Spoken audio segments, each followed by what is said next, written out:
Good morning, we're on the record. Good morning, we are on the record.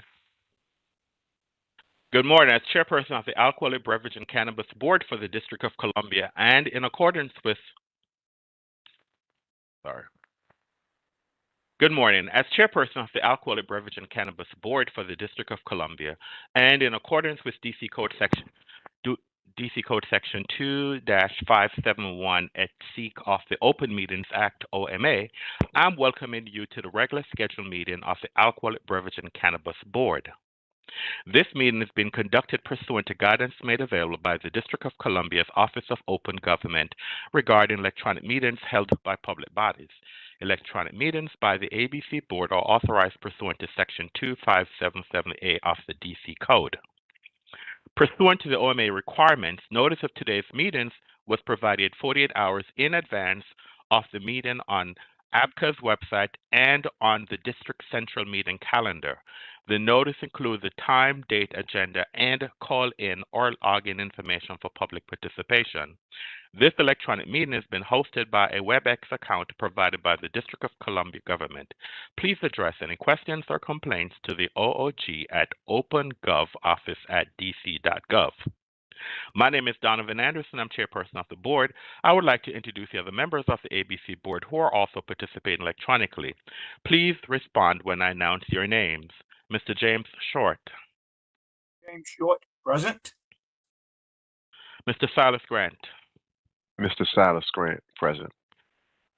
The board has 3 members in attendance for the conduct of business, and that constitutes a quorum.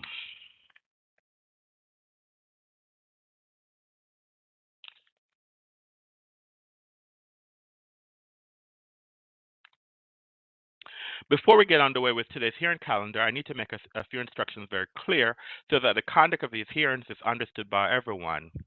There are 6 cases scheduled for this morning's calendar. Once your case is called, I will take a moment for IT specialists to elevate the rights for each party to enable their camera and microphone. Then and only then, you will have the ability to enable your equipment. If your case is not being heard, you will remain mute and your camera will be disabled. At the conclusion of each case, the parties will have the option to leave. If the party chooses to stay, all cameras and microphones for the concluded case will be disabled. Should you have any questions or require technical assistance during the hearing, please submit them using the question and answer feature.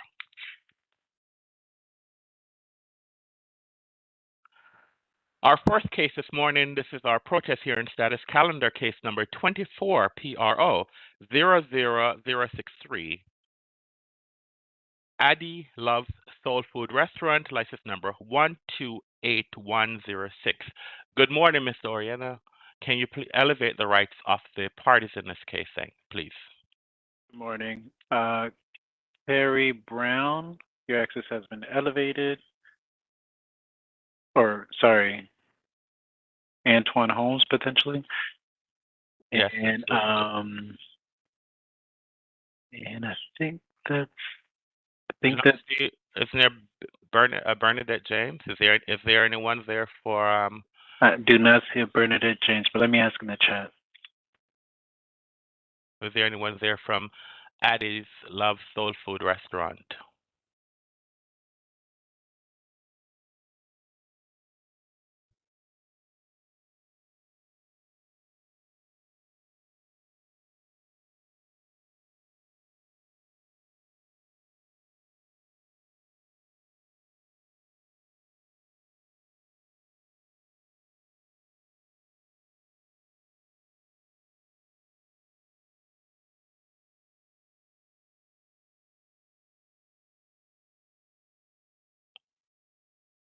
Or who is the person who has their hands raised? Unmute them, please, Mr. Oriella. I'm trying to figure who is that person with their hands raised. Yes, I just sent them a request on mute. I believe that's Bernadette. Can the person who's on the caller please lower your hand and unmute your line? And can you please state your name for the record?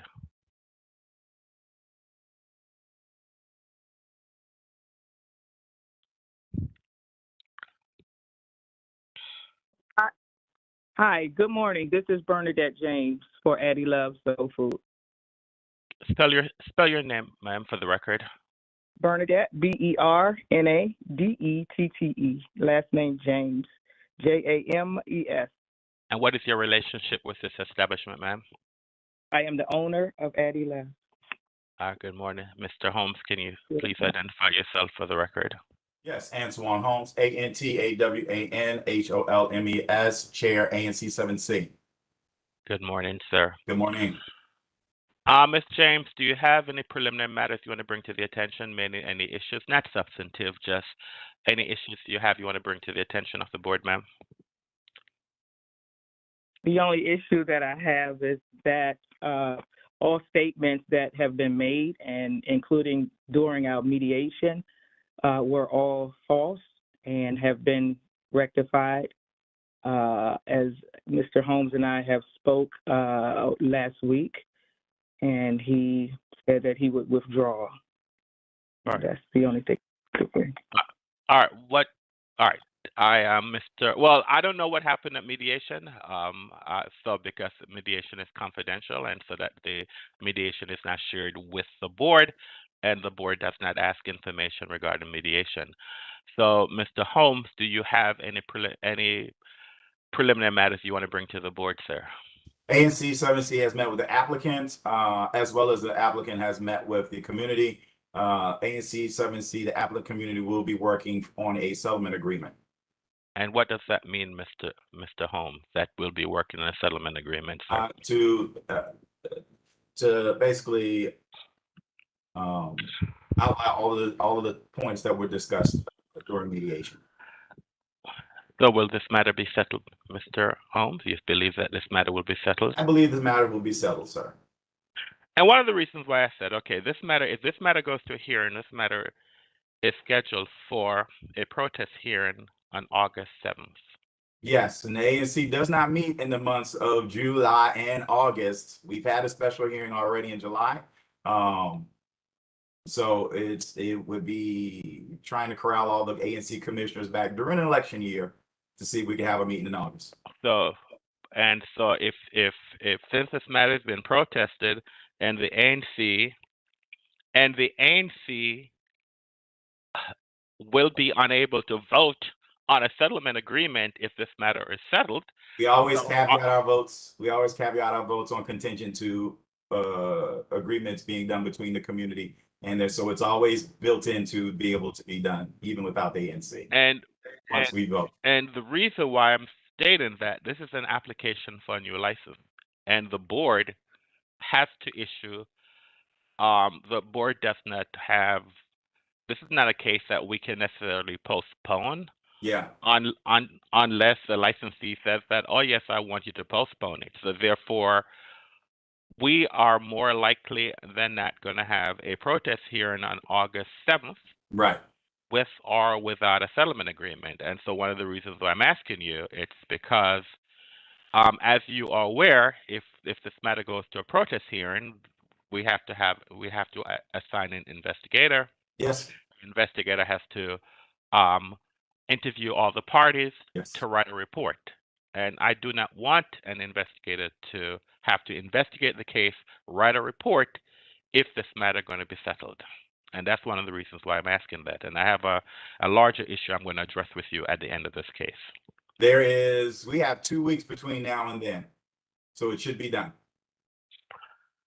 And if you believe this is done, sir, when is your deadline to provide a settlement agreement to the board if this matter is going to be settled?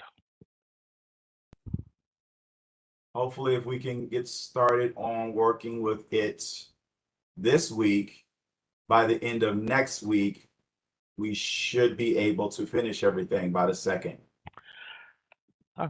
Hopefully, sometimes we have people that are out of town, their first primary job, etc. We try to work around those to get it in when we can, but we try to get in it. We try to do it as quickly as possible. All right. Thank you. Thank you. Miss James, I know that. Are you familiar with a protest hearing, ma'am?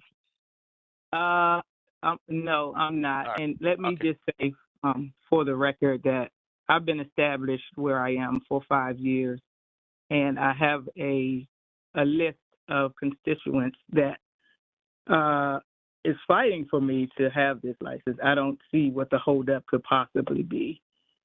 My customers are really pushing for it. So if we go for a hearing, that's fine too. For a protest, if we move to that, I'm fine with that.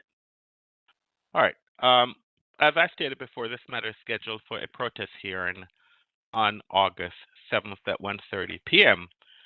Now that I'm going to provide some. Let me provide some direction to the parties, ma'am. Now that we've scheduled this matter for a protest hearing, there are a few things that I would like to instruct the applicant and the protestants about so that the protest hearing is focused and addresses only those issues that are being protested. The board does not intend to hear testimony on matters that are not relevant to this case. You should have received by electronic or a regular mail a letter explaining the protest process, a copy of the protest information form, a copy of the exhibit form. If you do not have these documents, please contact our legal office following this hearing. It is imperative that you review the rules closely and adhere to them before and during the protest hearing. You're also required to complete and submit a PIF, a protest information form PIF, and exhibit form 7 days before the date of the hearing. What this means, both Ms. James and Mr. Holmes, if this matter is going to go to hearing, 7 days before the hearing, meaning, let me see what 7 days before August 7th. Let me look at the calendar and give the dates. 7 days before August 7th is July 31st.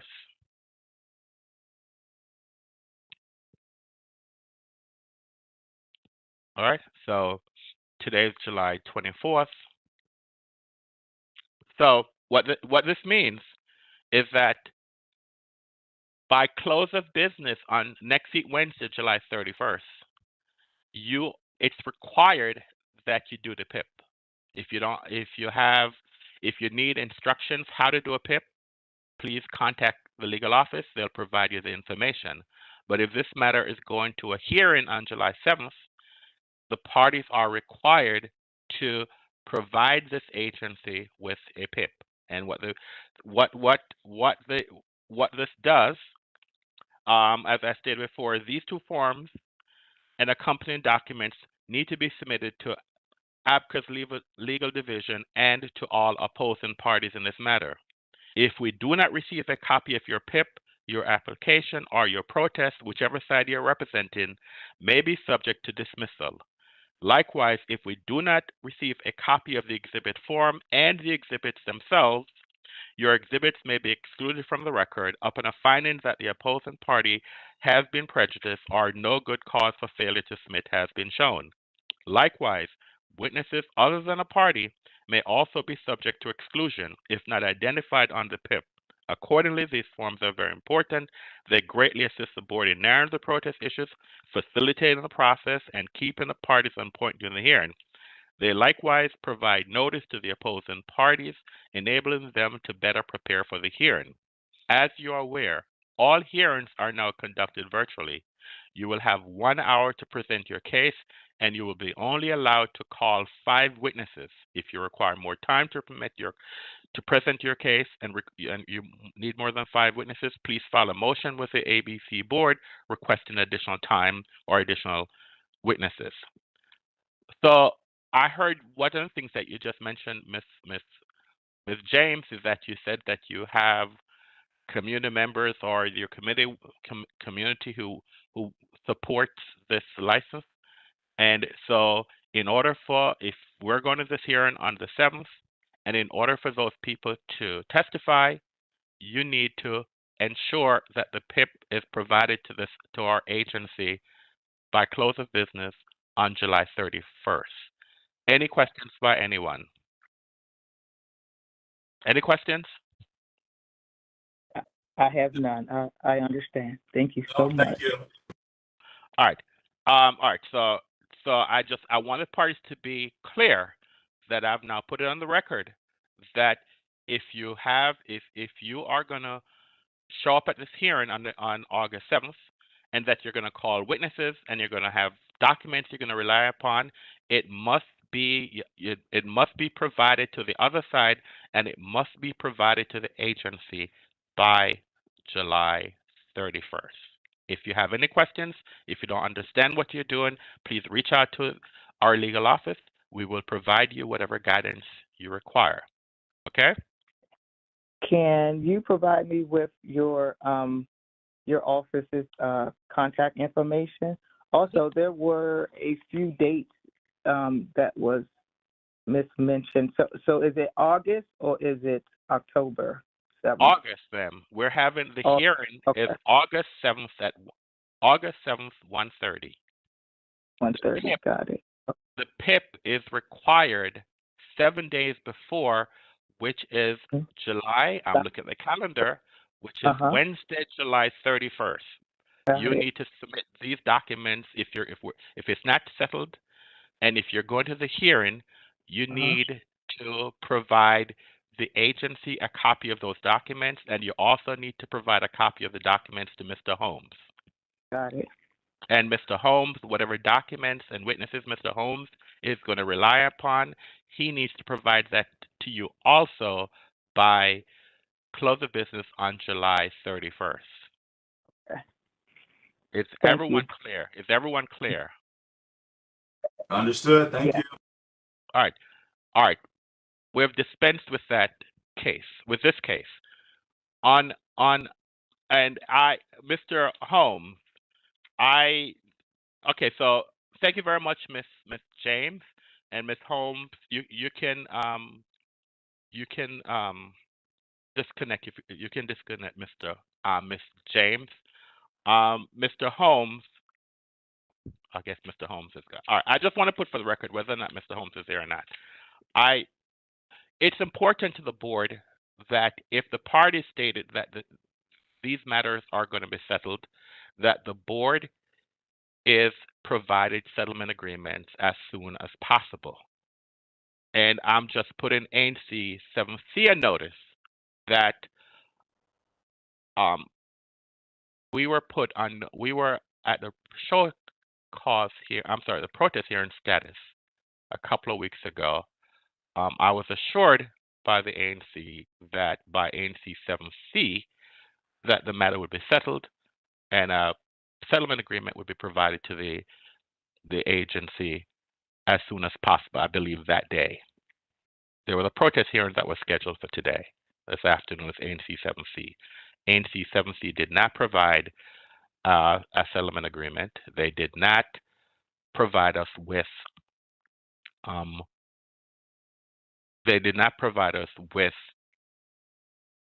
a PIP, and so this case was scheduled for this. We had a protest hearing scheduled for on our calendar today, which was case number 24 PRO 00039. That case was scheduled for 1:30 this afternoon. The board thought that this case was moving forward, so an investigator was assigned to the case. A case report was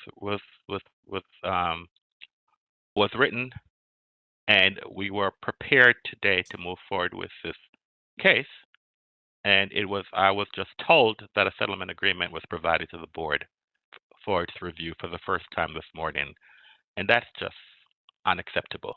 Of course, the board supports settlement agreements, but if the parties clearly articulates to us that these matters are going to be settled, then the expectation is that the settlement agreement is provided to the board in a reasonable period of time, so we do not have to have an investigator assigned to this case, to write a report, schedule a hearing.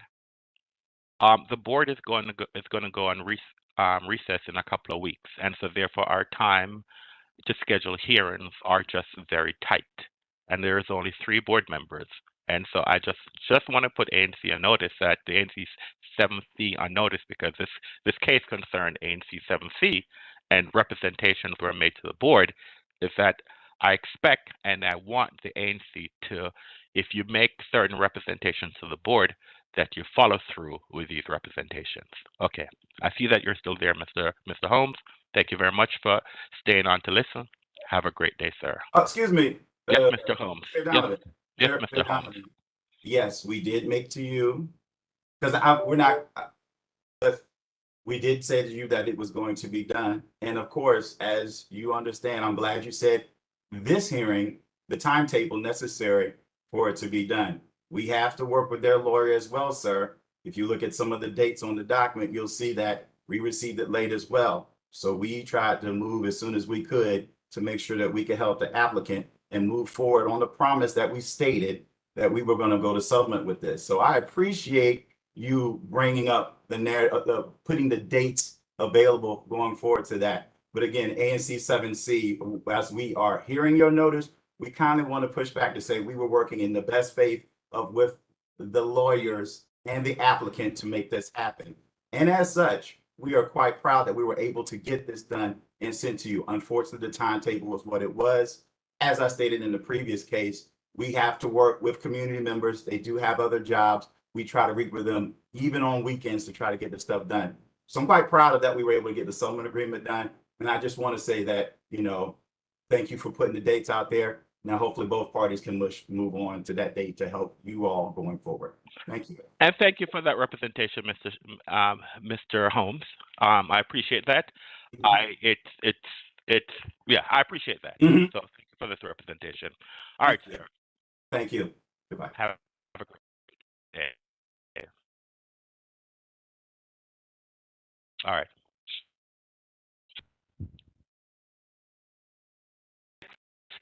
Okay. In our calendar is case number 23, CIT, poses number 705. Mr. Orietta, can you please elevate the rights of the government and the licensee in this case? Matthew Brown, your access has been elevated. That appears to be all, Chairman. All right, thank you.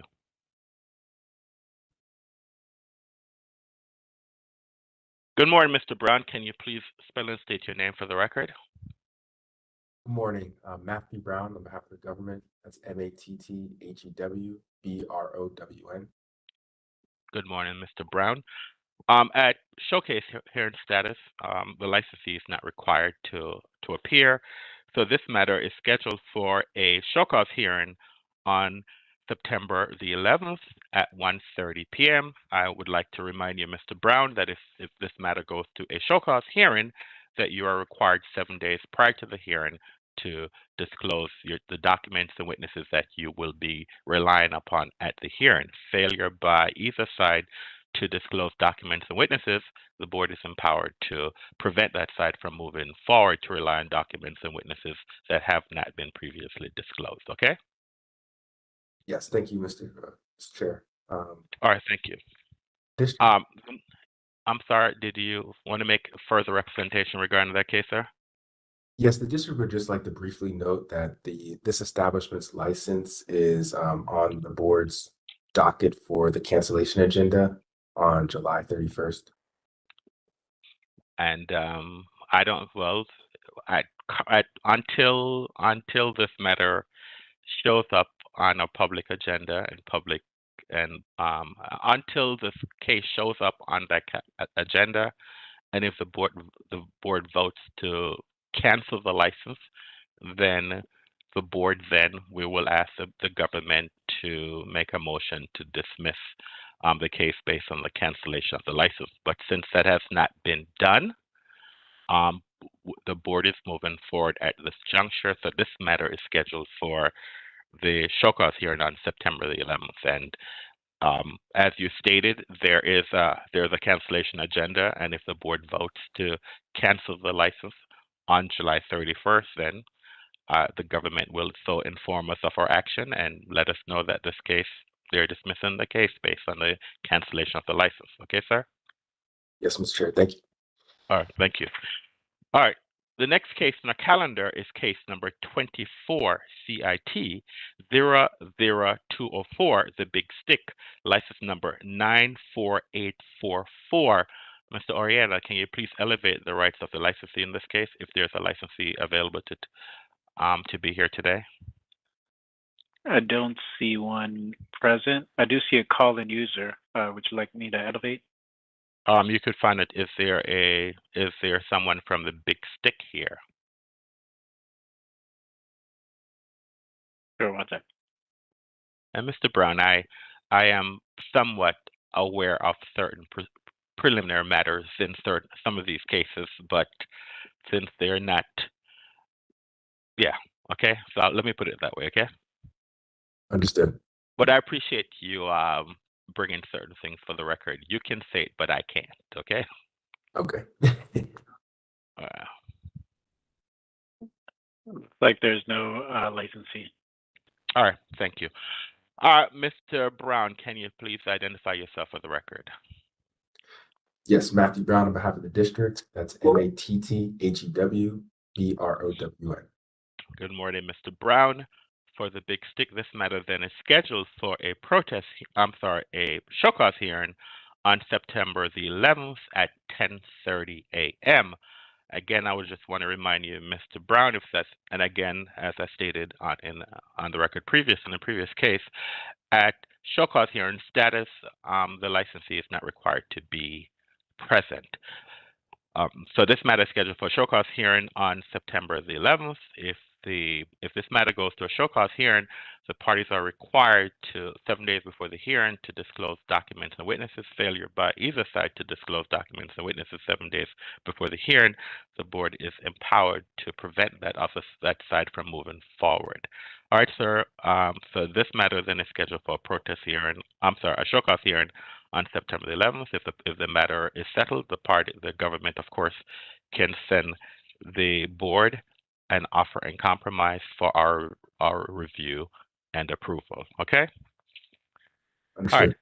Thank you, sir. And I believe that is, I think that is the end of your representation for the day, sir. Is that it, or is there?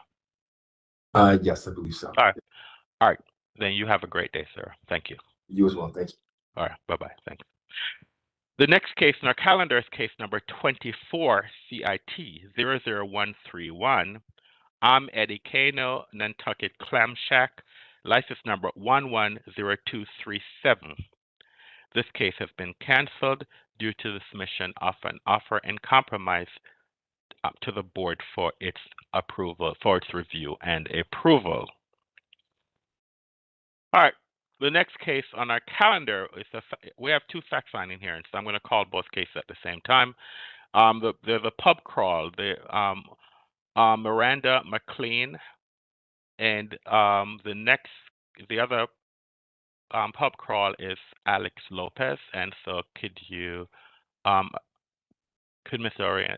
Oriella, can you please? Miranda McLean, your access has been elevated. Alex Lopez, your access has been elevated. Good morning. And hold on a minute. I'm going to go off the record for half a second. Hold on, please.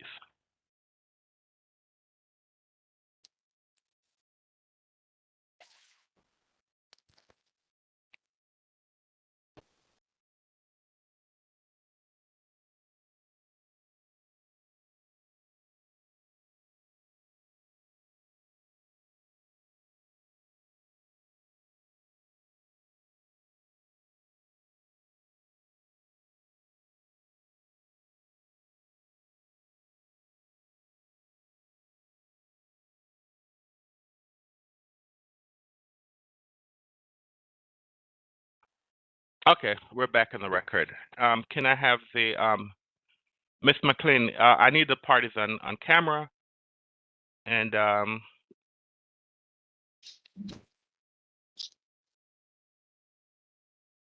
Hello. do you have a camera, ma'am? Yes, I'm here. I'll start my video. Yep. All right. Can you spell and state your name for the record, ma'am? Miranda, McLean, McLean. Good morning. Good Mr. morning. Lopez, can you also come on camera and identify yourself for the record? Good morning, Alex Lopez. Start video. Can you guys see me? Sorry, this is a new computer, so I'm literally trying to get the hang of this. It says that your camera is not on, so no, I cannot see you. But I recognize your voice, and so since you have appeared in front of me many times, so if you do not have a camera today, Mr. Lopez, that is fine. But I do appreciate when the parties appear in front of me that I can see them. Okay. All right. So hold on. I don't believe that we have an investigator here today. Do we have Mr. Oriel? Are there any investigators on the line? That's a negative. Okay. Thank you, sir. All right. All right. Hold on. Let me see something.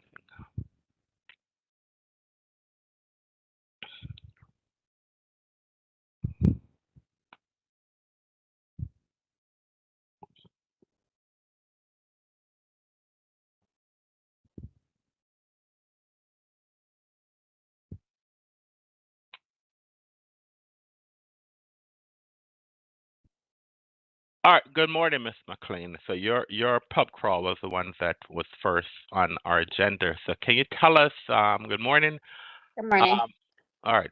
I'm seeing a split screen, so I don't know what's going on with your camera. Do you see? I don't know. Do you see Um, me? I'm seeing your face, and I'm not sure if it's your finger I'm seeing on the other side of the screen, or there's some body part that I'm seeing, which I don't know what it is. Oh, I'm Maybe we not need sure. to. I'm seeing someone's leg, so I need some. I need. I need you to. Yes. All There right. we go. That's better. Yeah. Sorry about that. And and the reason I'm saying this is because we're on YouTube, so I'm not the only one seeing this. Okay. The entire world has access to what we just saw on that I just saw. So that's one of the reasons why I'm alerting you to say if you're not presenting the best of you, you need then maybe you need to be off camera it's since this will stay with you forever because these things stay in the public domain forever. We can't get rid of them while they're there. Okay. All right, ma'am. So can you state your name for the record and tell me about this? I think you're applying for um, the 2024 Nightmare on Yep. M Street. So tell me about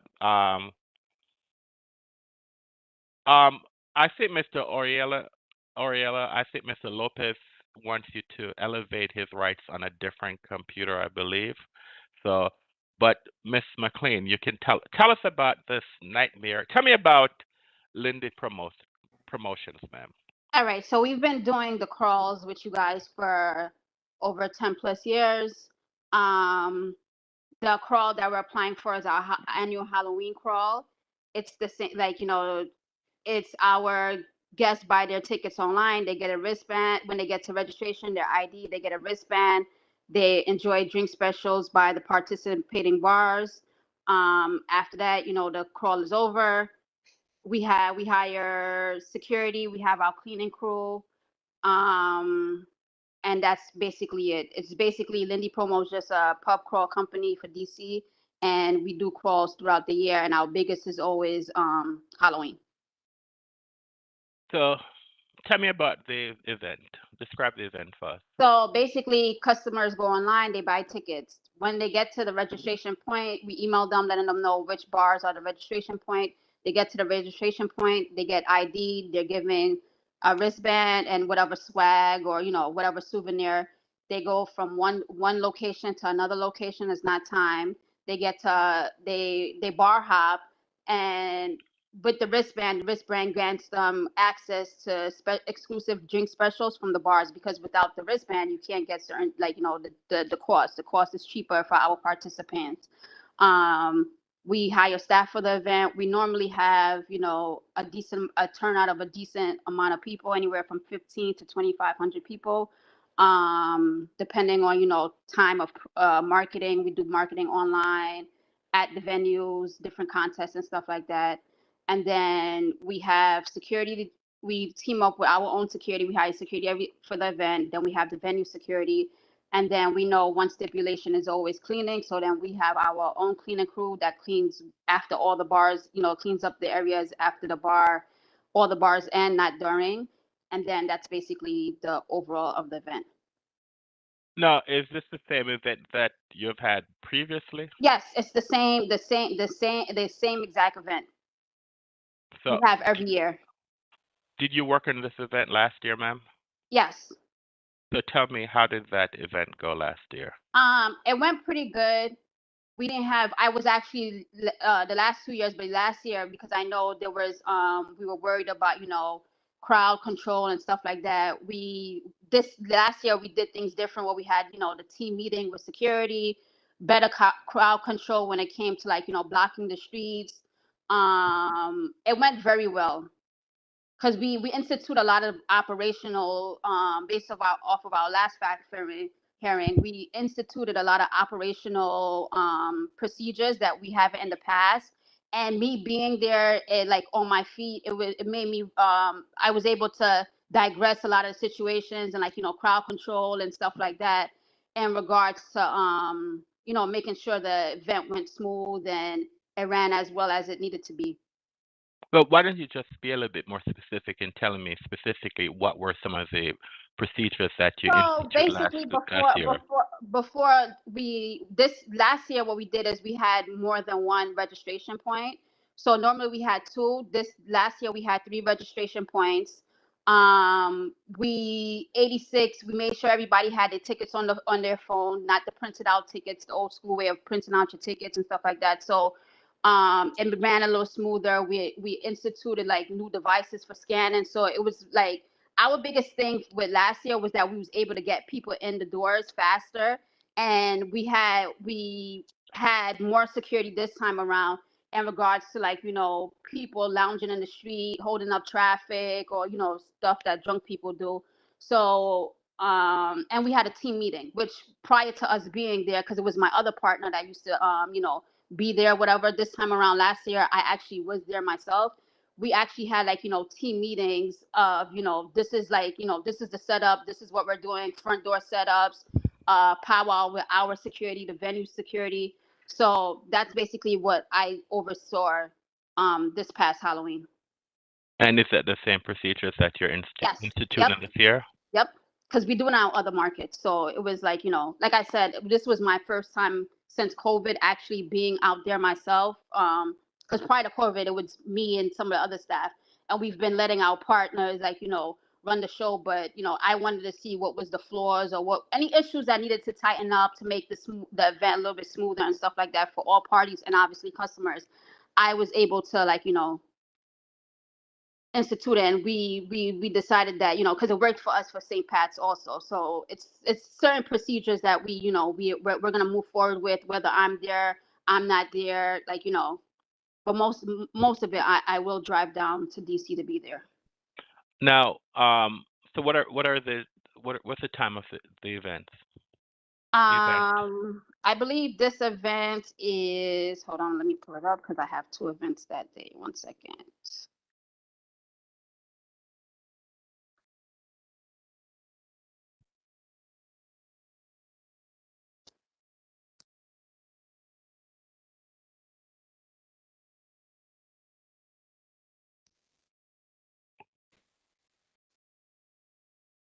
I believe that this event's it's 2 to 10. So the 2 okay. to 10.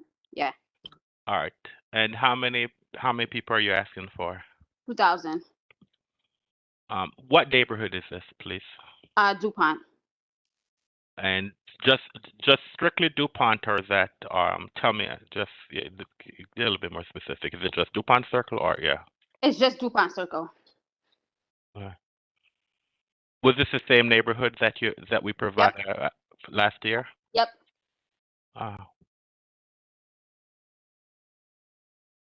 Tell me a little bit about the security plan and how many security you guys plan to hire this year. So we have 12. We realize more in the past we've had 4 to 6, but we have 12 because what we're deciding to do is, but we're not depending on the venue security. So we will have two securities to registration, because obviously we do the whole, you got to get ID before being wristband. And then we have, so that's 2 to each registration. We have floaters on the street where basically, they're making sure of the, lines moving, the hanging out outside, the, drunks being in the middle of the street and stuff like that. So mostly we're going to have a lot of floaters and people at the actual registration point. So we're looking to hire like 12 or 13. And when we get to 12, there's always a suit there. He always provides like a supervisor also. So if it's 12, it's really 13. If it's 13, it's really 14. So tell me about, be a little bit specific again about the cleanup, the litter plan that you provided. So what we're doing is we're hiring Bayside, who's cleaned for us every call we've done in DC. What we did is I went over with Alan the map of obviously our participating bars and the DuPont circle. He also does the radius a little bit outside in case, let's say, for example, if somebody's like, they go 2 blocks down or 2 blocks over, whatever, he cleans directly after the venues close. So once the venue shut down, he starts cleaning, and from 5 to 7, they provide us pictures once they're done, and that's basically it. But we did expand the perimeter of where he's gonna be cleaning. So it's just not in front of the venues or in the street, or like directly in front. So what communications, if any, have you had with any district agencies regarding your potential pub crawl? We haven't had any discussions yet. Have you provided notice to MPD or DPW? Yep. So explain that just a little bit. So when we submit to you guys, we also submit. We work with Deja Rena, I think her name is. I don't know how to pronounce her name. And when we give you guys notifications, we give them PD notification, and then they reply back that they received it, and that's basically it. And then the day of is when I actually, whatever, PD and inspectors or anybody calls me, they call me the day of. But everybody was notified at the same time because we just add everybody to one email thread. And then everybody, all the agencies and stuff like that do confirm that they've received it. All right, thank you, ma'am. All right, any questions by any other board members? Go ahead, Mr. Short, and I'll yield to. Go ahead, Mr. Board member. Go ahead, Mr. Grant. Thank you so much, Mr. Short. Ms. McLean, thank you for being here with us this morning. You talked to our chair a bit about the increased protocol on your front end and back end with respect to meetings and coordination. In previous pub crawls, can you give me a specific example of maybe, if not the toughest, one of the toughest challenges you may have faced and how you walked through solving that challenge? Are you there, Ms. McLean? Because you're off camera. Ms. McLean, I think we might have lost her.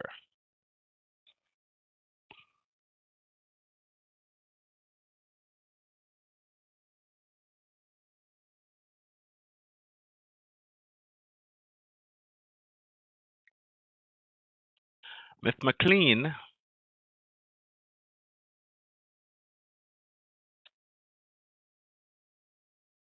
Mr. Oriella, do you know what's going on? He is unmuted. Not sure.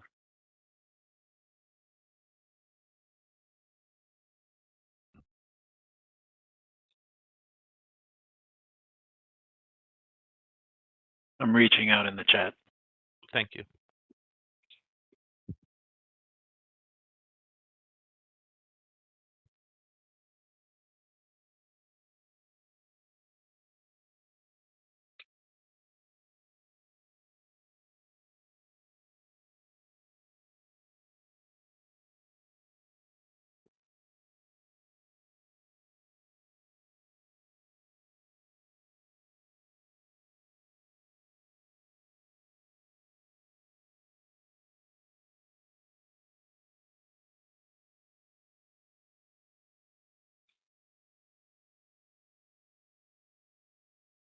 Are you there, Miss McLean?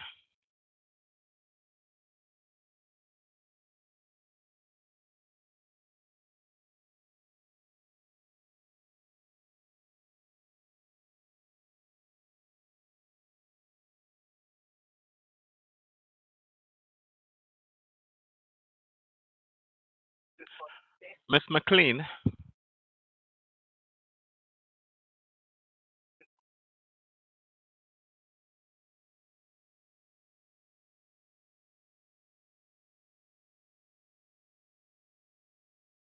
Miss McLean, are you there? Now I see you appear twice on my calendar.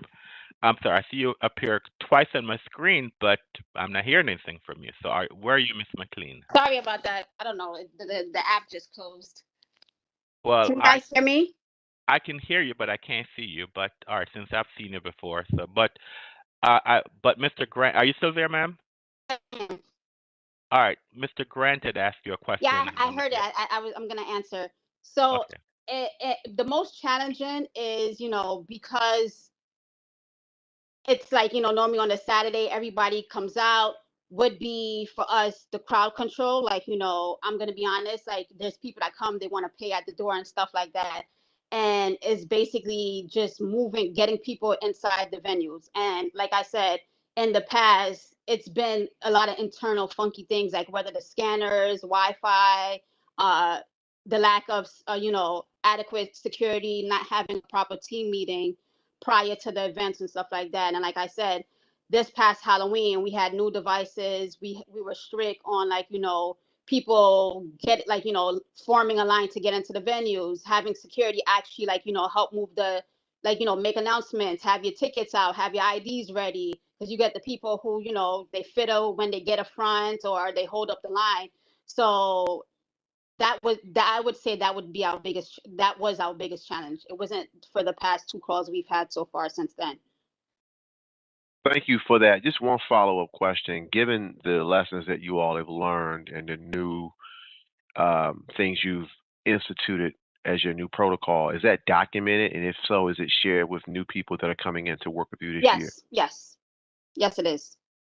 Okay. Thank you so much. Those are all my questions.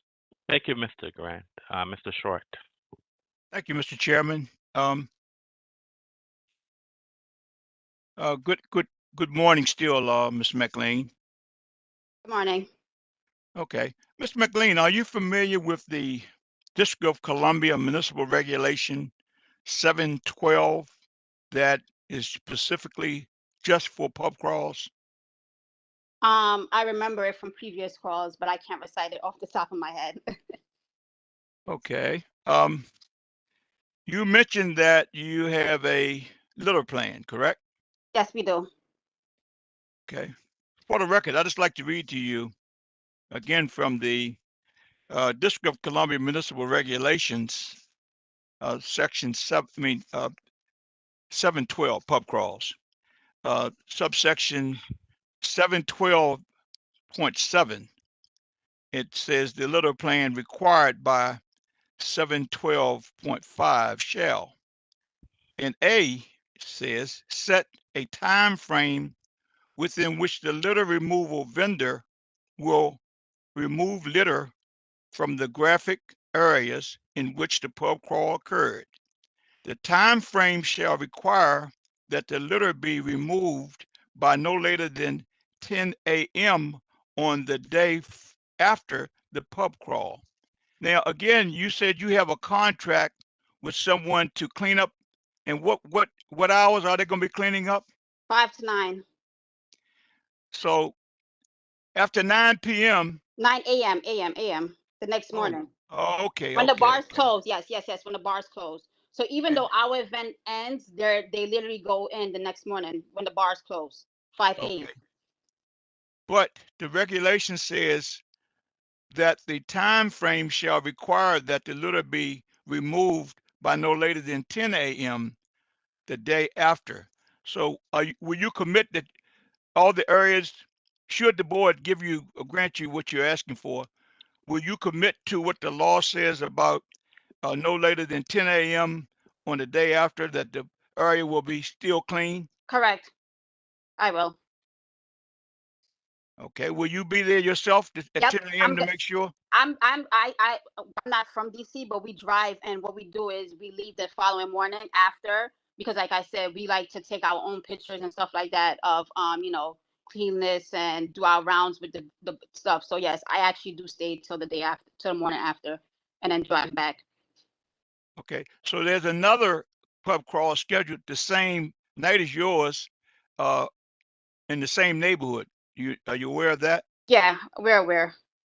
It's been the How two do, of us the last few years. okay.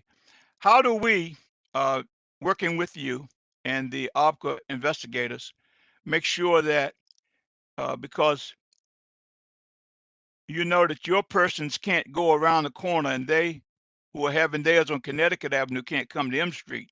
Correct. How will you control that? Well, we have specific, we have the bars that sign up with us, and we have our list of bars. So our list of bars are, I remember this from the last call, are technically not the same list, and both crawls do the wristband. So, if our guests will know which bars is theirs, and it's basically off of just the wristband and the list they're given.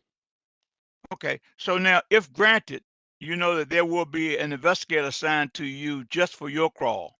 Correct. Yep. Will you say to this board or commit to you will do everything and follow every direction that the investigator gives you that evening or that night? Correct. Okay.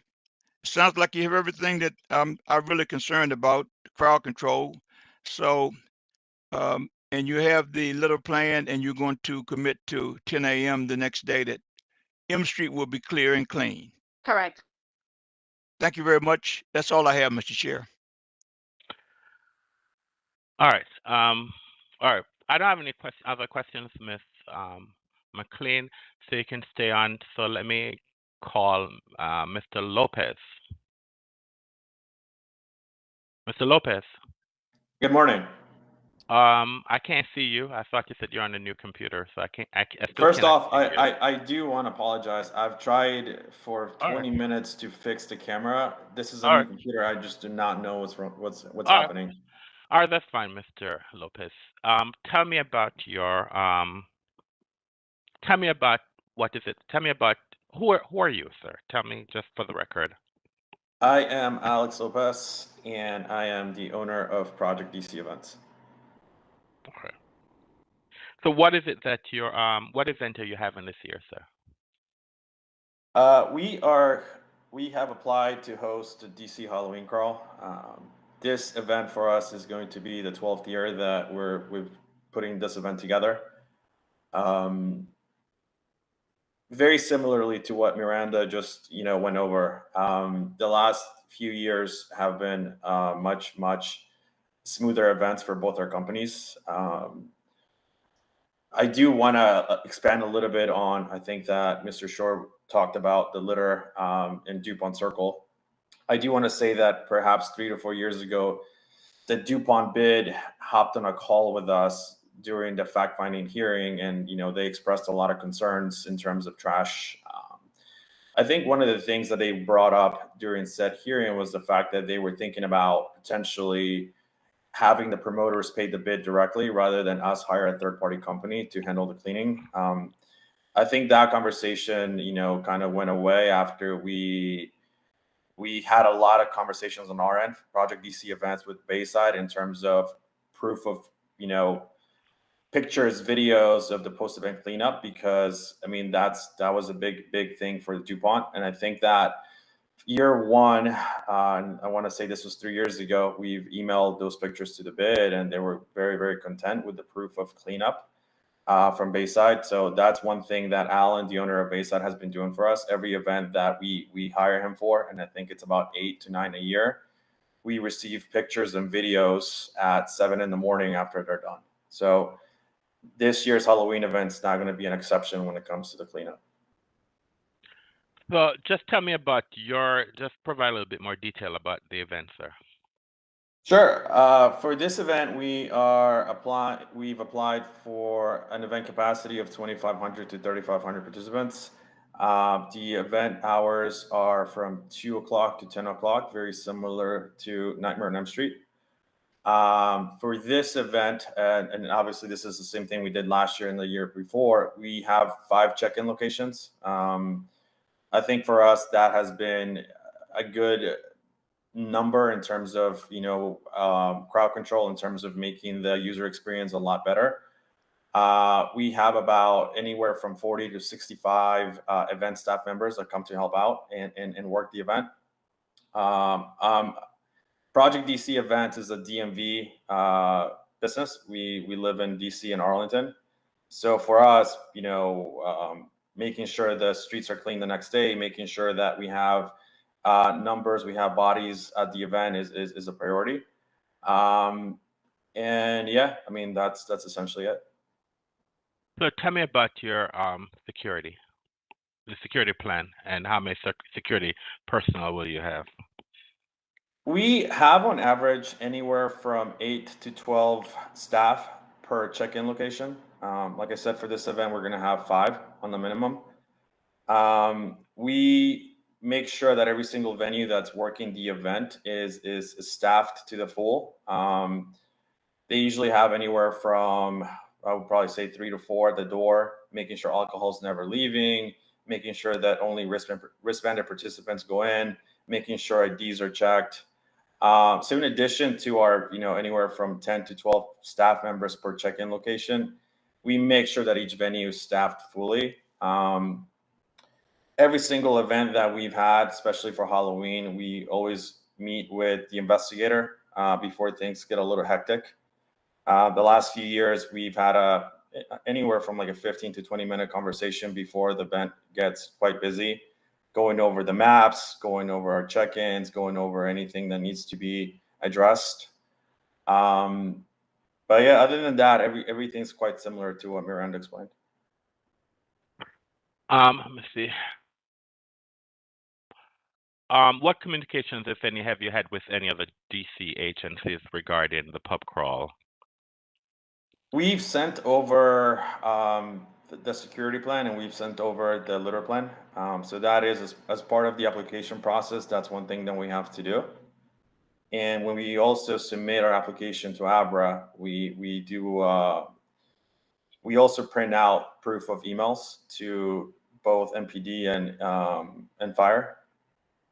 So we've already relayed that communication over to those departments. Okay. Any other questions? Any questions by any board members? I have a question, Mr. Chair. Go ahead, sir. Mr. Lopez, good morning. Thank you for being here. Good morning, Mr. Grant. Just as I posed to Ms. McLean, I want to pose to you two-part question. One being the most difficult challenge that you may have faced in previous years, how you resolve those in detail, and then secondly, if there's any new protocol, how are you disseminating that in writing to the folks that are working with you on this pub crawl for this year? That's a really good question. For us, Project DC events, one of the things that we've addressed in the last few fact-finding hearings was the fact that, and I think Miranda will probably agree to this too, is the fact that we, for the most part, both our companies have been, we've been working together in DuPont Circle for both Halloween and St. Patty's for the last, I want to say 10 years. One thing that we've seen, especially in the last, 5 to 4 years, has been third-party companies that have no permits promoting Halloween and St. Patty's Day in DC, pretending that they are working with our establishments. False marketing materials, websites that get taken down as soon as the event's over, ticket merchants that sell tickets to our event at a much cheaper price point, when in reality, they're not our events. And I brought this up a few years ago, and after that, we were encouraged to obviously email the investigator or email Mr. Gordy and email ABRA right away to obviously let the board know about said companies. And that's one thing, especially Project DC has been very, we've taken the initiative of doing that, and we've reported, at least 3 companies that have been doing that. So that's one thing for us on our end that has been a learning experience, making sure that we're very, very proactive about reporting companies like that, and obviously making sure that our staff is aware of this too. And as a follow-up on that, the second part of the question was, are you documenting these lessons that you're learning? And if you're documenting them, how are you disseminating those lessons to the folks working with you? Yeah, we are. We actually are. We have a good customer support team that obviously, if we're not there, they email Abra. Our staff is very cognizant about too, making sure that for every single scan they do the day of the event, that it must match the name of our event. It must have our company name. So obviously, we're not giving a wristband to a person that bought for the wrong company. I do think there's not going to be such. I do think that there's always going to be people that are always going to try and take advantage of very busy events like Halloween, especially. But all we can do is report them to Abra so they're aware of what's happening. No further questions, Mr. Chair. Thank you, Mr. Lopez. Thank you. Mr. Every Grant. question, Mr. Short. Thank you, Mr. Chairman. Good morning still. Mr. Alex Lopez, how are you today? Mr. Short, how are you doing today? Oh, a lot better now, and thank you for asking. You've hit a lot of the questions that or answers that I would like to hear because we know each other quite well over the years with the events you've been doing, and thank you for bringing those events to the district and helping us with downtown business. Now, you heard the question that I asked Mr. McLean about the cleanup and the pub crawl regulation. You understand that clearly, correct? I do. Yeah, we were part of all the conversations with the DuPont bid, and we've been there with our legal team and making sure that those issues are addressed and perfected moving forward. Okay. Now, one of my pet peeves has been since we've had the regulations, and thank you for working with the regulations so well since they've been implanted. I'm dealing with the numbers, and you know why? Because we had some issues previous years. But how many people did you have last year at your event? I want to say that the board approved Project DC events for 2,500 people last year. I don't have the permit right in front of me, but we had right about that for last year's event. Well, to help me out a little, just to help me out a little, and we work well together. Do you think if 2,500 again this year, if everything went so well last year, in spite of the histories, would you be willing to work with us with 2,500? Yes, Mr. Short. Okay. Mr. Chairman, that's all I have of Mr. Lopez. Mr. Lopez is Ms. McLean. Work with the investigators, work with MPD and the fire service, and I think that we will have a successful event. So 2,500 for you, Mr. Lopez, and Mr. Chairman, for the record, I would like that to stand. Thank you very much, Mr. Lopez. That's all I have, Mr. Chair. You want Thank what you, to Mr. stand? Short. You want what to stand, Mr. Short? 2,500 that Mr. Alex Lopez says he can work with in helping us with the crowd control and helping us with, we know that there are going to be a lot of people other than 12 crawl people in the area. That's just a nature of the beast. But the bottom line is I'd like for us to work with Mr. Lopez and his commitment to 2,500 tickets sold. All right. Miss McLean. Miss McLean, I'm here. I'm here. do you want to make any final comments, ma'am? No, I think we're good. Mr. Lopez, do you want to make any final comments, sir? Oh, that's it. And once again, I do want to apologize for the no video. I know that's a little impersonal. Well, if you had not appeared before me previously, I would insist. But since I'm familiar with you, I'm familiar with your voice, so I know who it is I'm speaking to. I'm fine. Well, I see that for project. I'm sorry, for Nightmare on M Street. Lynn Lindy Promotions, they made a request for 2,000 for DC Halloween Crawl Project DC events. They asked for 3,500. Mr.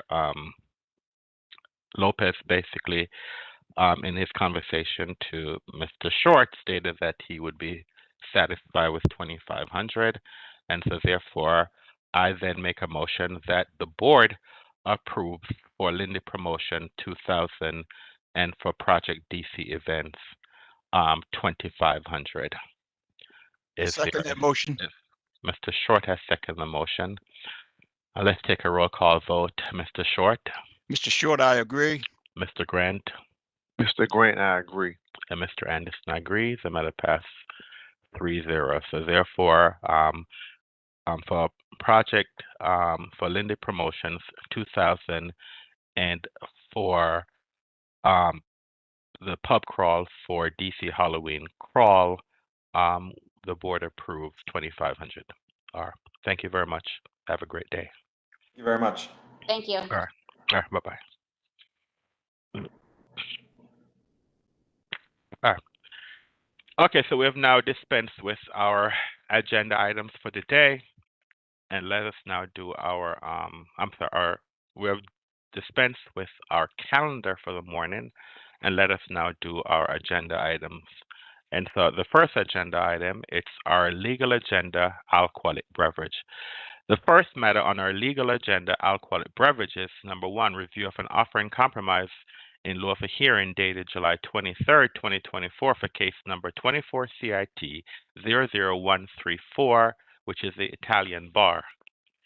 The offer in compromise is as follows. Failed to file the required quarterly statement, statutory authority, DC Code Section 25113B2A, and the term for this case is a warning. I therefore make a motion that ABC Board approve this offer in compromise. Is there a second? Mr. Grant, I second the motion. Mr. Grant has seconded the motion. We'll have a roll call vote. Mr. Short. Mr. Short, I agree. Mr. Grant. Mr. Grant, I agree. And Mr. Anderson, I agree. The matter passed 3-0. Number two, review of an offer in compromise in lieu of a hearing dated July 23rd, 2024 for case number 24 CIT 00131.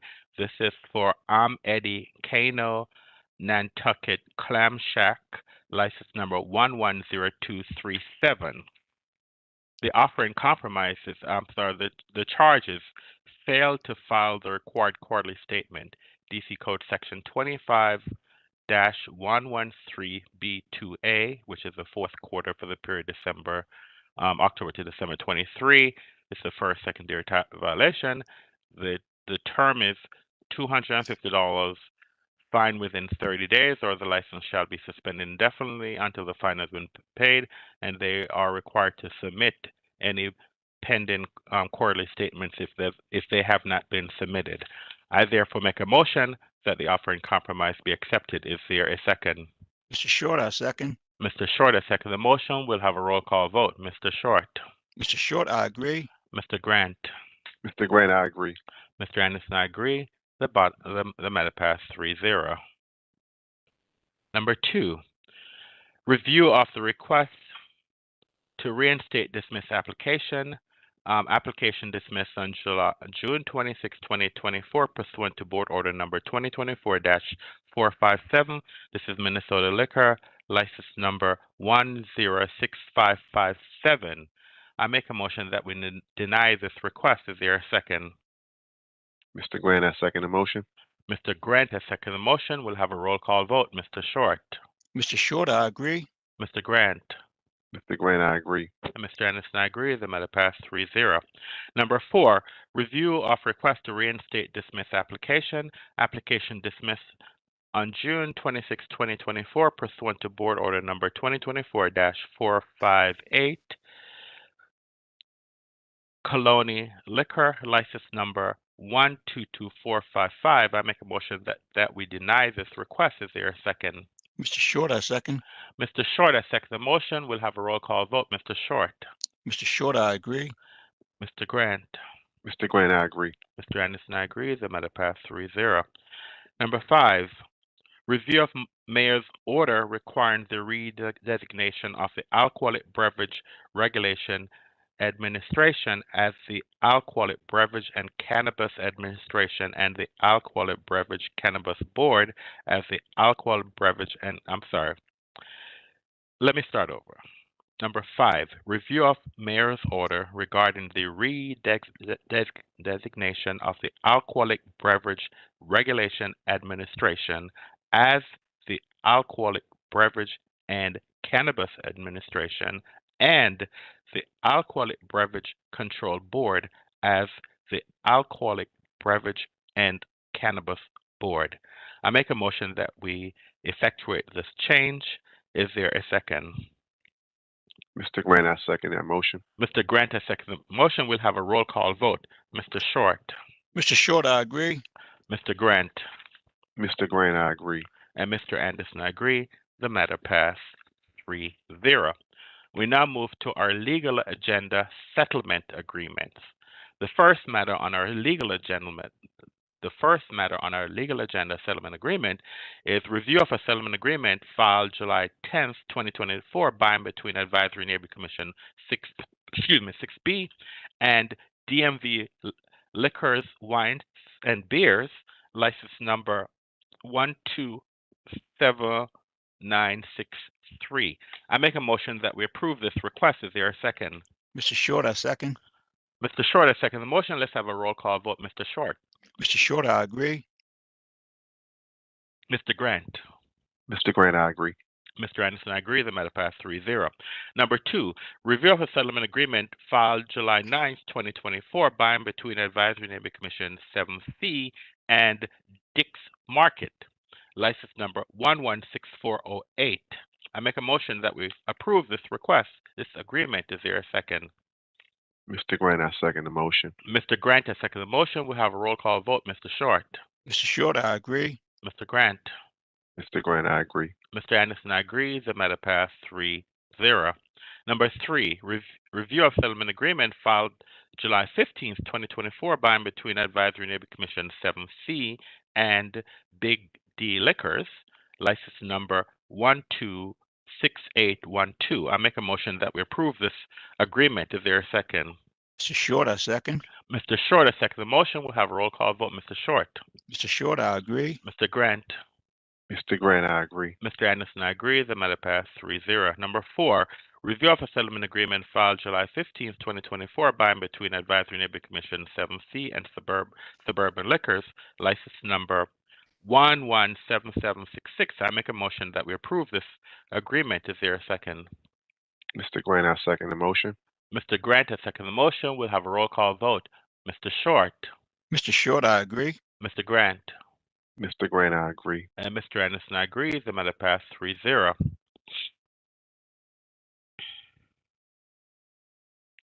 Number 5, review of a settlement agreement filed July 19th, 2024 by and between Advisory Neighborhood Commissions 7C and A&S Grocery, license number 101367. I make a motion that we approve this agreement. Is there a second? Mr. Grant, I second the motion. Mr. Grant has seconded the motion. We'll have a roll call vote. Mr. Short. Mr. Short, I agree. Mr. Grant.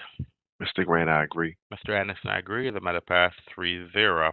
Number 6, review of settlement agreement filed June 6, 2024 by and between Advisory Neighborhood Commission 6D and American Constitution and American Glory. The license numbers are 127817 and 127817-2.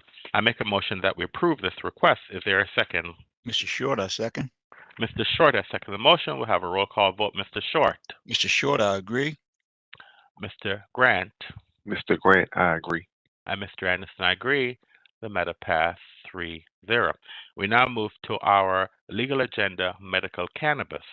And the one item on this agenda is review of a request for cease and desist hearing on board order number 2024-473, filed July 23rd, 2024 by 502-504 H Street General Partnership, owner of property located at 504 8th Street Northwest. This is case number 24 ULC 00002. I make a motion that we approve this request for a hearing and schedule the hearing as soon as possible. Is there a second? Mr. Grant, I second that motion. Mr. Grant has seconded the motion. We'll have a roll call vote. Mr. Short. Mr. Short, I agree. Mr. Grant. Mr. Grant, I agree. And Mr. Anderson, I agree. The matter passed 3-0.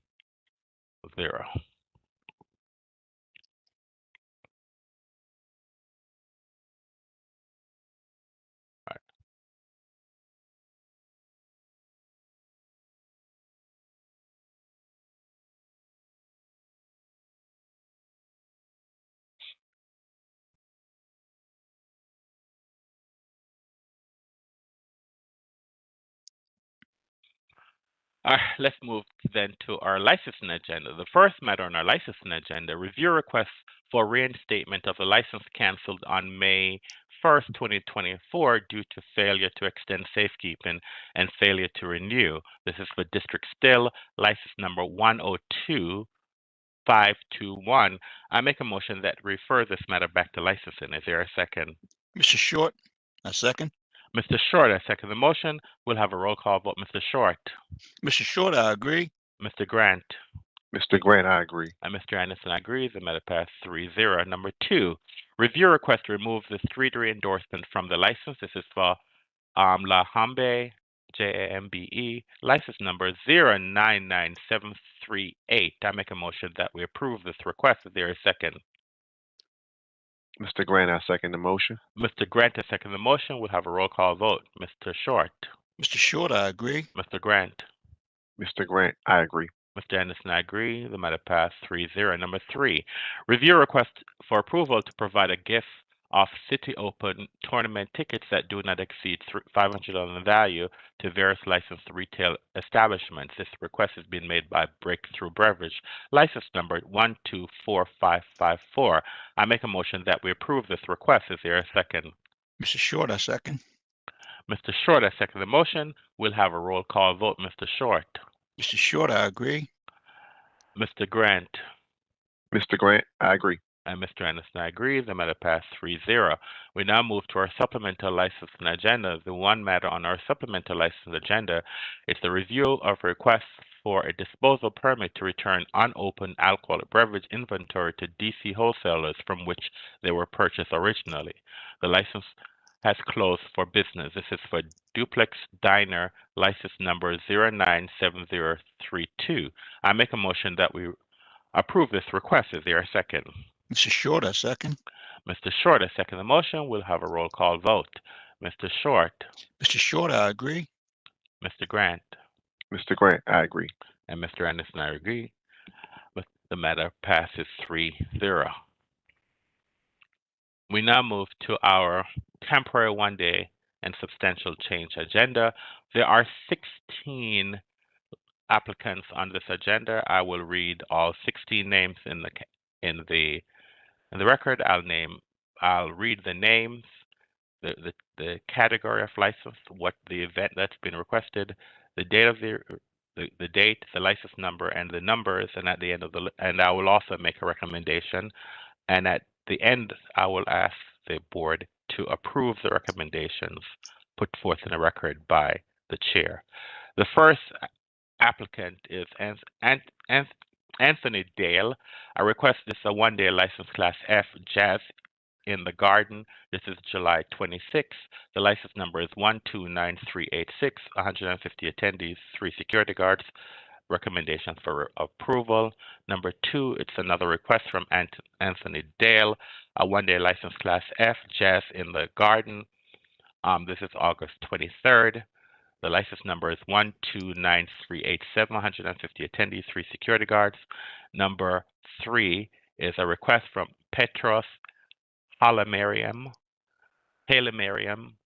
for one-day license class F wedding. This is July 27th. The license number is 129382, 200 attendees, 4 security guards. Number 4, a request from Jennifer Nelson. It's a one-day license class F, movie premiere, July 31st. The license number is 129390, 200 attendees, 4 security guards. Number 5, a request from Susan Punnett, a one-day license class F, reception, July 27th. The license number is 129415, 40 attendees, 1 security guard. Number 6, a request from Lana Elvin, a one-day license class F, concert live music performance. This is August 1st through August 2nd. The license number is 129430, 100 attendees, 2 security guards. Number 7, another request from Lana Elvin, a one-day license class F, concert live music performance, August 4th. License number is 129427, 150 attendees, 3 security guards. Number 8, another request from Lana Elvin, a one-day license class F, concert live music performance, August 9th. License number is 129426, 250 attendees, 5 security guards. Number 9, another request from all of the ones I mentioned before, approval. Lana Elvin, one-day license class F, concert live music performance, August 11th, 12943, 100 attendees, 2 security guards, approval. Number 10, another request from Lana Elvin, a one-day license class F, concert live music performance, August 14th. License number is 129432, 100 attendees, 2 security guards for approval.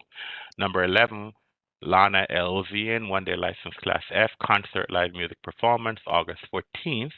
License number is 129428, 150 attendees, 3 security guards approval. Number 12, Lana Elvin, one-day license class F, concert live music performance, August 17th. License number is 129432, 150 attendees, 3 security guards approval. Number 13, Lana Elvin, one-day license class F, concert live music performance, August 21st. License number is 129433, 100 attendees, 100 attendees, 2 security guards approval. Number 14, Lana Elvin, one-day license class F, concert live music performance, August 24th. License number is 129434, 100 attendees, 2 security guards. Number 15, request from Robert Jordan, one-day license class F, fundraiser, July 26th. License number is 129459, 60 attendees, 2 security guards. Approval. And number 16, a request from Jessica Hernandez, one-day license class G, DC Streamline Music, July 26th. License number 129437, 400 attendees, 12 security guards. I therefore make a motion that ABC Board issues the granting of all the licenses based on the recommendation made by the board. Is there a second? The chair, is there a second? Mr. Grant, I second the motion. Mr. Grant has seconded the motion. We'll have a roll call vote. Mr. Short. Mr. Short, I agree. Mr. Grant. Mr. Grant, I agree. And Mr. Anderson, I agree. The matter passed 3-0. And our final agenda item this morning, it's our license administrative docket. On the license administrative docket, there are 20 applicants. I'm going to read all 20 applicants in the record, and I will make recommendations to the board. At the end, I'll ask the board to approve the recommendations made by the chair. The first request is a request from Ashley Hendricks Semenova, Semenova. This is for a personal importation permit application. The license number is 24 IMP 00027. Number 2, a request from James Tyson for personal importation permit application. The license number is 24 IMP 00028. Approval. Number 3, a request from Lydell, license number 121791, Retailer B, full service grocery, change of officer application, Lee Kenneth Galbraith. Number 4, another request from Lidell, license number 119890, retailer A, 25 full service growth, 25% full service grocery, change of officer application, Lee Kenneth Galbraith. Number 5, Lidell, license number 127167, retailer A, 25% full service grocery, change of officer application, Lee Kenneth Galbraith. Number 6, Salazar, license number 118970, retailer C Tavern, off-premise storage permit application. Approval. Number 7, Mission, license number 094290, retailer C Restaurant, off-premise storage permit application. Approval. Number 8, Mission Navy Yard, license number 108928, retailer C Tavern, off-premise storage permit application. Number 9, The Admiral, license number 114281, retailer C Restaurant, off-premise storage permit application. Approval. Number 10,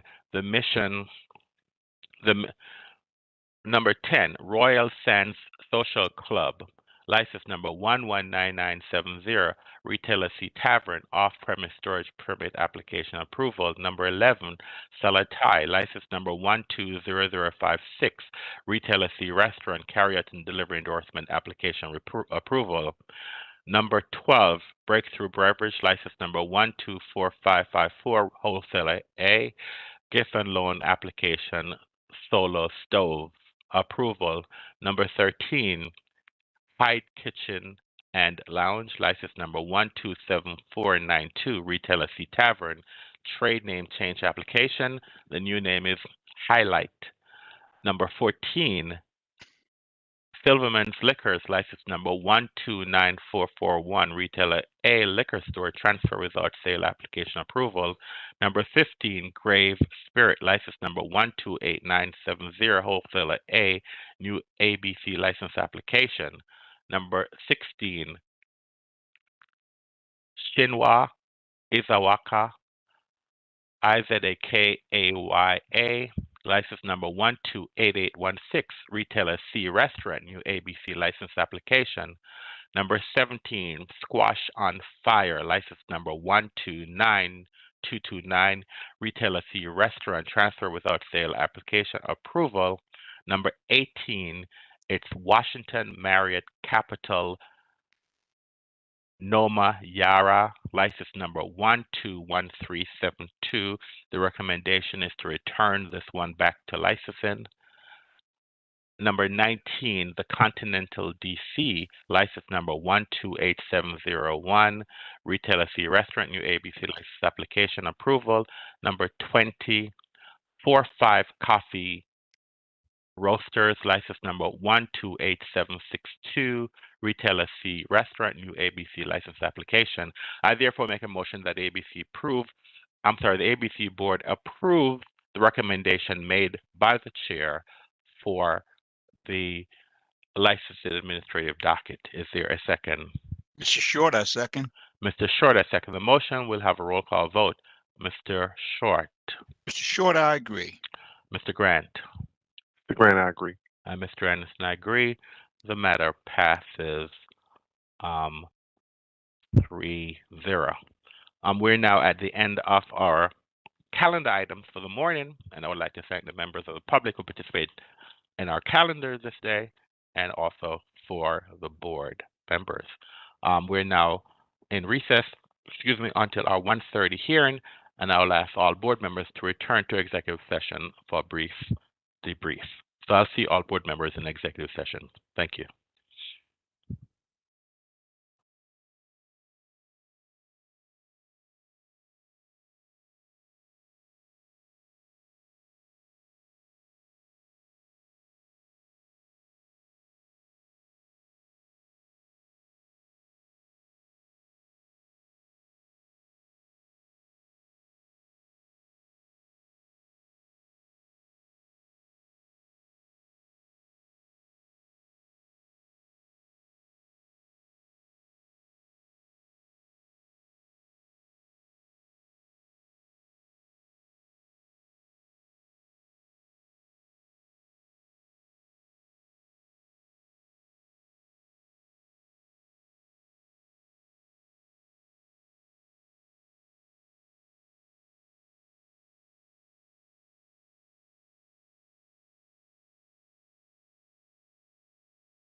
Good afternoon, everyone. We're on the record.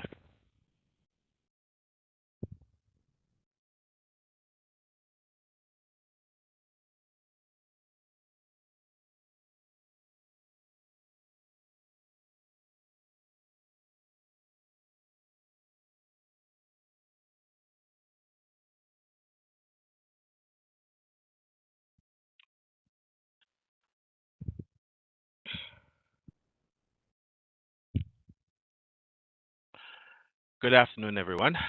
My name is Donovan Anderson. I'm chairperson of the Alcoholic Beverage and Cannabis Board for the District of Columbia. We're joined this afternoon by two other board members, Mr. James Short and Mr. Silas Grant. The board has three members for 3 members in attendance this afternoon for the conduct of business, and that constitutes a quorum. This afternoon, we have on our afternoon calendar, I think there are 3 cases, and so let me dispense. If there are 3 cases on our calendar, and let me dispense with the 2 other cases first. And so the first case that I'm going to call this afternoon is case number 24 PRO 00044, Capitol View Market, license number 676250. This was a protest hearing. That hearing has been canceled due to the submission of a settlement agreement for the board's review and consideration. The next case on our calendar is case number 24 PRO 00039, Big D Liquors, license number 12682. This case has also been canceled due to the submission of a settlement agreement to the board for its review and approval. So the major case that we have this afternoon, it's a fact-finding hearing. Substantial change is case number 24 SC 00777, one-day substantial change for the Broccoli Fest scheduled for July 27th through 28th.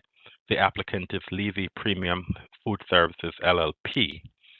And so what we'll do this afternoon is good afternoon, Mr. Oriella. Can you please elevate the rights of the parties in this case, please? Good afternoon. Jared Brown, your access has been elevated. Carter Witt, your access has been elevated. Deborah Stokes, your access has been elevated. Scott McGuire, your access has been elevated. Frederica Kramer, your access has been elevated. Investigator Jovan Miller, your access has been elevated. And Drew B, DCU, your access has been elevated. I believe that's all, Chairman. Thank you very much, sir. I would like everyone to be on camera.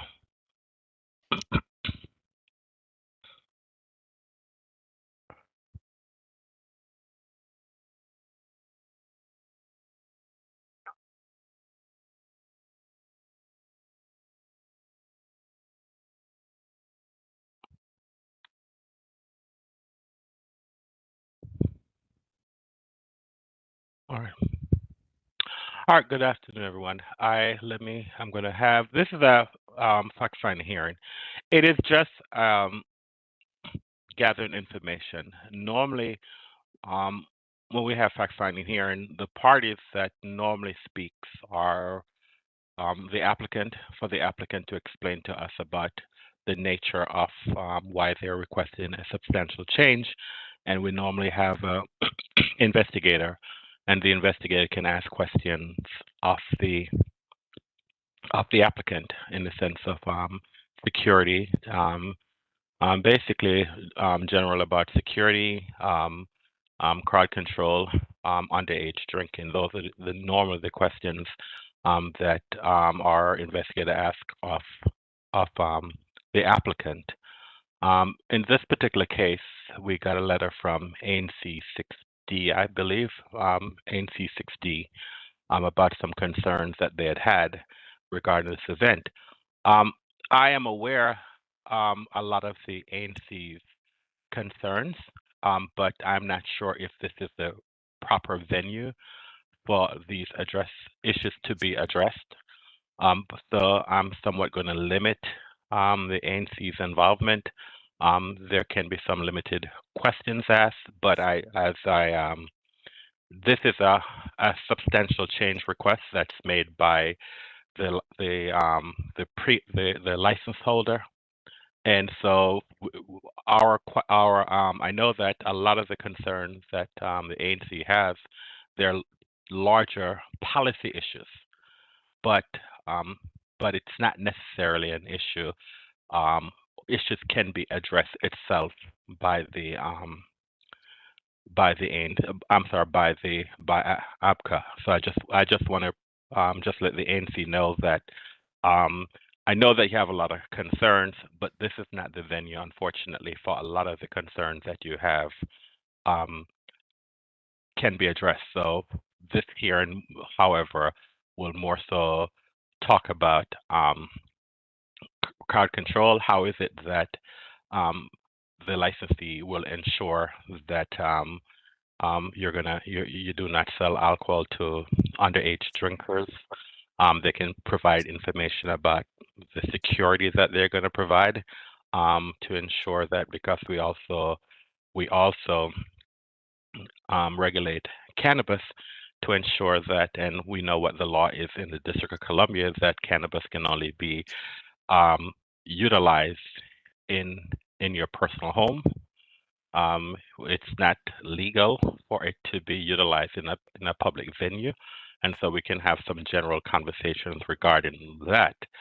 But I just want to make sure that the ANC is aware of ABCA's our limitation in the sense of what it is that we can or can't do here. So what I'm going to do is that I'm going to have the let's see. I'm going to have the parties introduce themselves for the record, and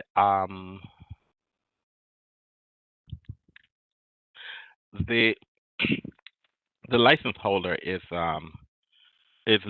Levi Premium Food Services LLP. Who's representing Levi here? Who's the person who's representing Levi? My name's Carter Witt. I'm the regional director for. Hold on, sir. Okay, I wasn't hearing anything. I couldn't see anyone. So okay, go ahead, sir. Please spell and state your name for the record. Good afternoon, everyone. My name's Carter, Carter, Witt, Witt. I'm the regional director for Levy, and we have Jared Brown on as well. I'll pass it over to you, Jared. You're on mute, sir. Unmute yourself. Still can't hear you. You need to unmute yourself, Mr. Brown.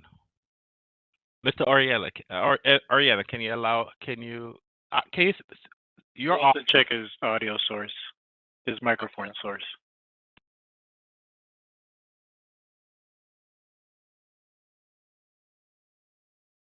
Would it be okay if I introduce him while he is coming off of mute? Yep, spell and state his name for the record if you can, sir. Yeah. Yes, sir. Jared Brown, JARRYD BROWN. And Jared is our director of operations. He runs the day-to-day at Audi Field for us. All right. I can't hear Mr. Brown, so if you need to log off, and then I'll make sure that we elevate your rights again. All right, go ahead, Mr. Miller.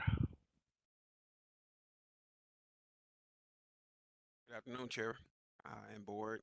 It's Jovan Miller, JOVAN MILLER. All right, good afternoon, Mr. Miller. Let's have Miss Kramer, please spell and state your name for the record. Yes, thank you. My name is Frederica Kramer, KRAMER FREDRICA. I am Commissioner of ANC 6007, and I'm Chair of ANC 6D. Miss Hamilton, is there Miss Hamilton there? I'm sorry, she was not able to join. All right. Let me see. Is there anyone else? Miss Brown, I'm sorry. Is there anyone else from the? I'm sorry. Wrong case. Wrong case. All right. So let me have Miss Stokes. Please identify yourself for the record, ma'am. Yes, my name is Deborah Stokes, DEBORAH, last name STOKES. And who are you, ma'am? I am with Frontrunner Productions. We have a production company working with Broccoli City. All right, thank you. Mr. McGuire. Good afternoon. My name is Scott McGuire. I'm with Audi Field, oversee the operations of the stadium. It's SCOTTMCGUIRE. All right. Is there? We're still waiting for Mr. Brown. Are those all the parties that we're expecting today? Yes, it is. Okay, fine. Let me have. Is there anyone here from? I mean, the concern is about the festival itself. So, is there anyone here from who can talk about the festival? Oh, that's you, Ms. Stokes. Okay, good. Is Mr. Brown still? Has he logged in as yet? No, he hasn't joined yet. All right. I can handle any questions from the Levy side of things. All right. Okay. Go ahead, Mr. Witt. So, Mr. Witt, you're the one who applied for your organization. You're the license holder, and you applied for a one-day substantial change. So, hold on, Mr. Brown, can you identify yourself there?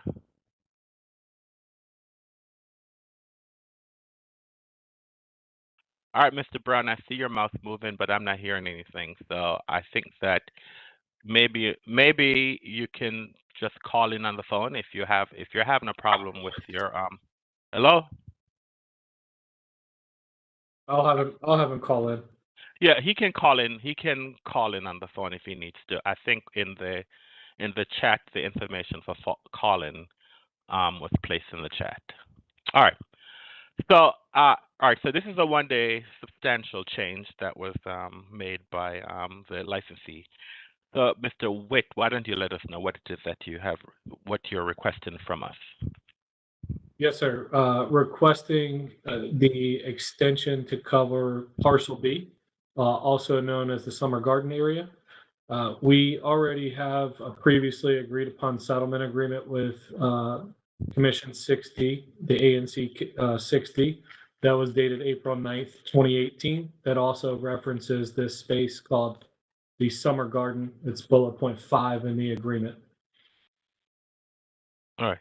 So why is it that you're requesting a substantial change, and for how long? It would be a 2-day change for the festival that's happening this weekend. So the plan is to be activated inside the stadium as well as outside on the Parcel B Summer Garden area, right outside, adjacent to the stadium. So what's the event? It is called Broccoli City Fest. It is a 2-day music festival. Now, have you ever had this event at this venue before? No, sir, not at this specific venue. And so who are the organizers for this event? So Frontrunner Productions, who are on the call today, Miss Deborah Stokes. And we are working in conjunction with our partners at DC United, who Scott McGuire represents. Okay. Well, explain to me your license arrangement with DC United. Just explain that, just some background information. Certainly. So DC United has selected us as the third party food and beverage provider to provide food and beverage inside Audi Field. And at times we are asked to participate in Parcel B outside the land that's adjacent to the stadium as well. So we have a contract with them to handle all food and beverage within the facilities during any kind of events that are happening, whether those be soccer matches, concerts, things of that nature. So what's the difference between this event that you're holding and either soccer matches or other events that have occurred at Audi Field? Certainly. There will be a larger activation on the Parcel B area that is exterior to the stadium, just adjacent. So we have requested that our permit cover that land area for this weekend festival. And we have made arrangements to ensure that everybody is served safely and responsibly throughout the weekend. So explain to us how is it that well so will any of the events take place within the stadium itself, or is it all in Parcel B? There will be activations both inside and outside the stadium. All right, so tell me about the setup in the sense of how you're gonna work with to ensure that the sale and service of alcohol in both the stadium and in Parcel B. Certainly. So we have set up very extensive security policies. When fans enter, their bags will be checked. They must have a ticket for entry. Magnetometers and ticket scanning will be in use at each point of entry for both the interior and the exterior of the building. We have provided a full security and life safety plan as well. Nobody will be allowed to re-enter the facility once they have left for the day. And we have taken additional measures such as bringing on security personnel. We have MPD presence as well. That's set up. We have our command center, which is set up in case of emergencies, which has a representative from each department that sits in that space, so that everybody can communicate together. And we've set up perimeters to ensure that once fans enter the space, that they cannot exit except through allotted exits, and not be able to take any food or beverage exterior to those perimeters. So what is what's the age expectancy for the event? Is it family friendly? Is it adults only? I'm just trying to find out. What do you or if you can't answer, who can answer that question? I can answer that question. Yeah. Go ahead, Miss Yep. Stokes. Tickets sold, 18 or older is our target audience in regards to those folks that are able to purchase the tickets and attend the festival. Our target based on history is usually about late 20s to early 40s is usually the sweet spot of the attendance that's here. But if 18 or older are permitted to purchase and attend. So who can answer the question? And when you answer the question, you can please just give your name since we have a court reporter taking. Absolutely. What's the expected attendance each day? Deborah Stokes, our expected attendance is 20,000 each day. And all right, I know that you also stated that it's 18 or over, but as you're aware, in the District of Columbia, you have to be 21 years or older to drink alcohol. Okay. So how is it that what steps are put in place to ensure that minors are not served? This is Carter Witt. So patrons will all be ID'd and wristbanded. So we will have stations set up that the guests need to go to be wristbanded in order to purchase an alcoholic beverage. We'll also have a team of about 30 ID checkers that are flowing throughout the festival in case people are in lines to purchase things and they do not have a wristband on. We'll be asking to see their wristband before they get to the point of distribution there. And that team will also be monitoring the crowd to ensure that only people with wristbands have alcoholic beverages with them. We also have done a very in-depth alcohol training with all of our employees that will be working and selling alcohol across the venue. They're all required to be Serve Safe certified when it comes to alcohol service. Now, so where the stations? Where will the alcohol be sold throughout the venue? Is it specific stations or all over? Just to give us an overview of where alcohol will be available. Inside, we have about 14 different locations that guests will be able to purchase alcohol. So you said 14 different locations. We have 2 activations. Okay. So what about the food layout? Will food be provided at the venue? We have about 20 total locations that will be offering food inside the building and outside the building. So just tell us, or maybe someone can tell us where, what activities will be provided. I mean, I'm familiar with DC United in the sense that when the Audi Field, you play a football match. So tell me what's Broccoli Fest and what activities will be available over the 2 days of the festival. Deborah Stokes. Yeah, so for Broccoli City Festival, it's a 2-day music festival, and it has, at this point, 2 stages that will be activated throughout both days of the festival. They're not meant to run simultaneously. So when acts are on the main stage, that's really the focus. And then as the main stage acts come down and they are doing their change sets, then activation of what we're calling the city stage, which is the area that's being referenced on Parcel B, which is what we're talking about today. So there will be other opportunities for some of our local acts and other activities related to the festival. And it's really more of a cultural celebration, really just trying to provide an atmosphere, for those that kind of just really follow the music artists that are performing with us, and just giving folks an opportunity to kind of experience what we're bringing to them and put it more in a festival footprint versus just within the bowl of the stadium.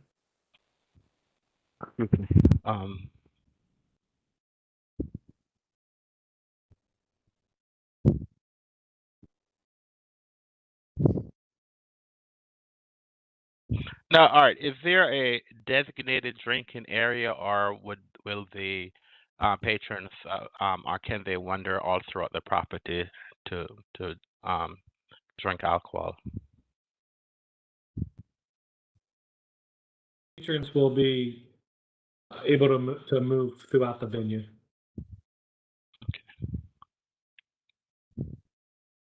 Now, what is it that you guys have put in place to address alcohol intoxication? As I mentioned previously, all of our servers in our locations are ServSafe certified, so they have been trained on how to identify the signs of intoxication. When that occurs, we will cut a patron off and display and disperse that description of the individual around the venue. We'll also be removing the wristband off of that individual so they can no longer purchase alcohol at any other establishments throughout the venue. So will water be provided? Yes, water will be provided throughout the duration of both days. And Deborah Stokes, and what we've done, just because it is an outdoor festival and the temperatures can get high, we do have water stations set up throughout the venue, both inside and outside, that will allow patrons to access water for free. So if they have a cup or they've brought their own water bottle, they're able to refill it. And so they will have continuous access to filtered water as needed. Now, what are the hours of the festival? So gates will open at 2, and we wrap our headliner acts at 11 p.m. You mean the headliner starts at 11 p.m.? No, ends no, at no, 11 I'm sorry. The headlining act ends at 11 p.m. So the festival is finished at 11 p.m. So what is it has put in place to control noise or for folks exiting the stadium at the end of the event?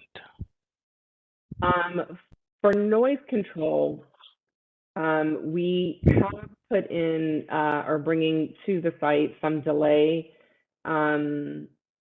speaker features, which kind of works to disperse sound in and throughout space.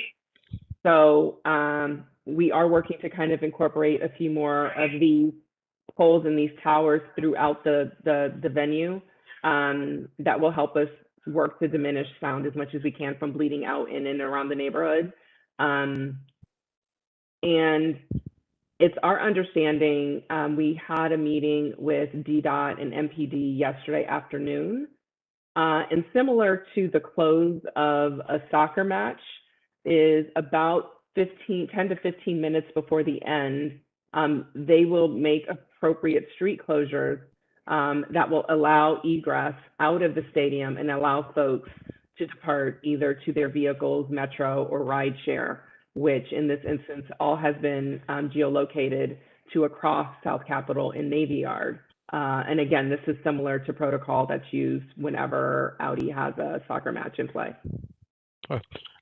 You spoke a little bit about noise abatement. Be a little bit more specific and what is it? Because I didn't quite understand what is it that you're saying you're going to put in place. So, to a layperson, kind of explain that to me, please. Again. Right. So, and I'm going to try my best because I'm actually not audio visual. Those are other folks on my team. But usually when we're in a large space, we have to do what we can to kind of disperse the sound so it doesn't feel like it's coming through an echo chamber or it's coming through a can. And they're called delay towers, and we kind of push those out into the venue as they're set. And what that does is it helps us kind of level the sound and how there wouldn't be what you would normally hear as a hot spot.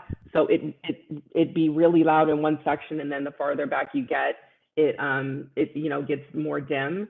But what this does is it allows us to kind of just level the sound throughout the entire venue, and it allows us to kind of just really equalize a little bit more and reduce bleed as much as we can. Thanks. All right. One of the concerns that was raised by the ANC to us, and which is an area that we regulate, is cannabis. And we were told, at least the ANC had referenced in its letter to us that it was advertised that cannabis will be available. So can you address? It was on the website. So can you address whether or not this sale and what is the facility's position on cannabis sale, smoking? I mean, yeah, tell us what is the official position of the license?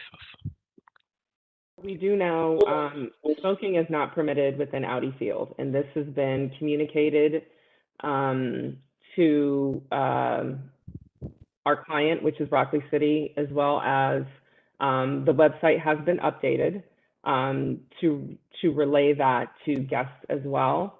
And that will be updated on any know before you go communications that will be sent to attendees as we continue to lead into the festival coming up this weekend. Usually what has happened, and this is something that we have done with Rockaway City through over the past few years, is there really aren't sales done on site, but dispensaries, if an order has been made, there would be arrangements put in place for folks to pick up their orders on site at the show. So that has been what we had in place when we have been at RFK for the last 4 or 5 years, and we would work with the local dispensary to kind of make that happen. I can tell you or share with you all at this point, the group that we were working with for this event has withdrawn as of this morning. So as of this morning, there will be no distribution of cannabis on our event site. You're saying no official, so you're not having officially correct. So you're saying exactly. you're saying you're not working with any licensed cannabis dispensary in DC who will deliver cannabis on site. Is that correct? That is correct. And that changed just as of this morning. Do you know, will there be any other type of cannabis related activities at the festival? I mean, not necessarily sale. I mean, that maybe booths where people talk about cannabis or anything like that. I'm just asking. We do have marketplace. There's a marketplace, and I would have to go through the vendor list. But from what I can see, it's like DC Kitchen. We really don't have anyone that I can identify off the top of my head right now that is specifically talking about cannabis and cannabis related products or usage. But I can go ahead and do that research and supply that if needed. But just from what I can remember of the cursory overview, the main connection we had was through the group that we were originally working with, and that is no longer in play. Thank you. Do any board members have any questions regarding this event? Go ahead, Mr. Short. Thank you, Mr. Chairman. Good afternoon, Ms. Stokes. You said you have been having these types of events at the stadium, was at the DC Stadium? No, at RFK. We've been in the city for the last 6 years, I believe. The RFK, you in the parking lot of RFK Stadium, correct? Correct. That area is quite secluded and away from most residential areas, and the only thing close by is the river. Is that correct? Or Kingman Lake? So that's going to be a lot different than being at the Audi Field, isn't it? It is a different experience. Can you tell me if you know, are there any residential areas close by Audi Stadium? There is. Audi Field is in a residential neighborhood. And so you're talking about partial, what is it, partial B or? Parcel B. Mm-hmm. Parcel B.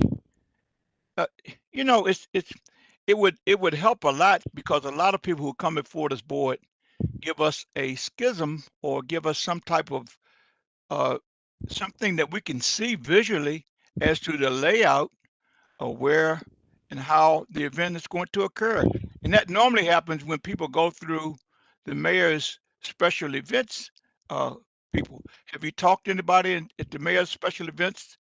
We have. We did start the endeavors for this event did start through the mayor's special task force, and because the majority of the event was going to be contained within Audi Field itself, Parcel B is really an extension of that footprint that holds a smaller stage.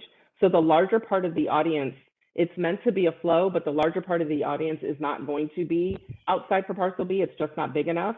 The idea is the majority of what happens within Audi Field. How will you regulate how people move back and forth between the stages if one is outside and one is inside?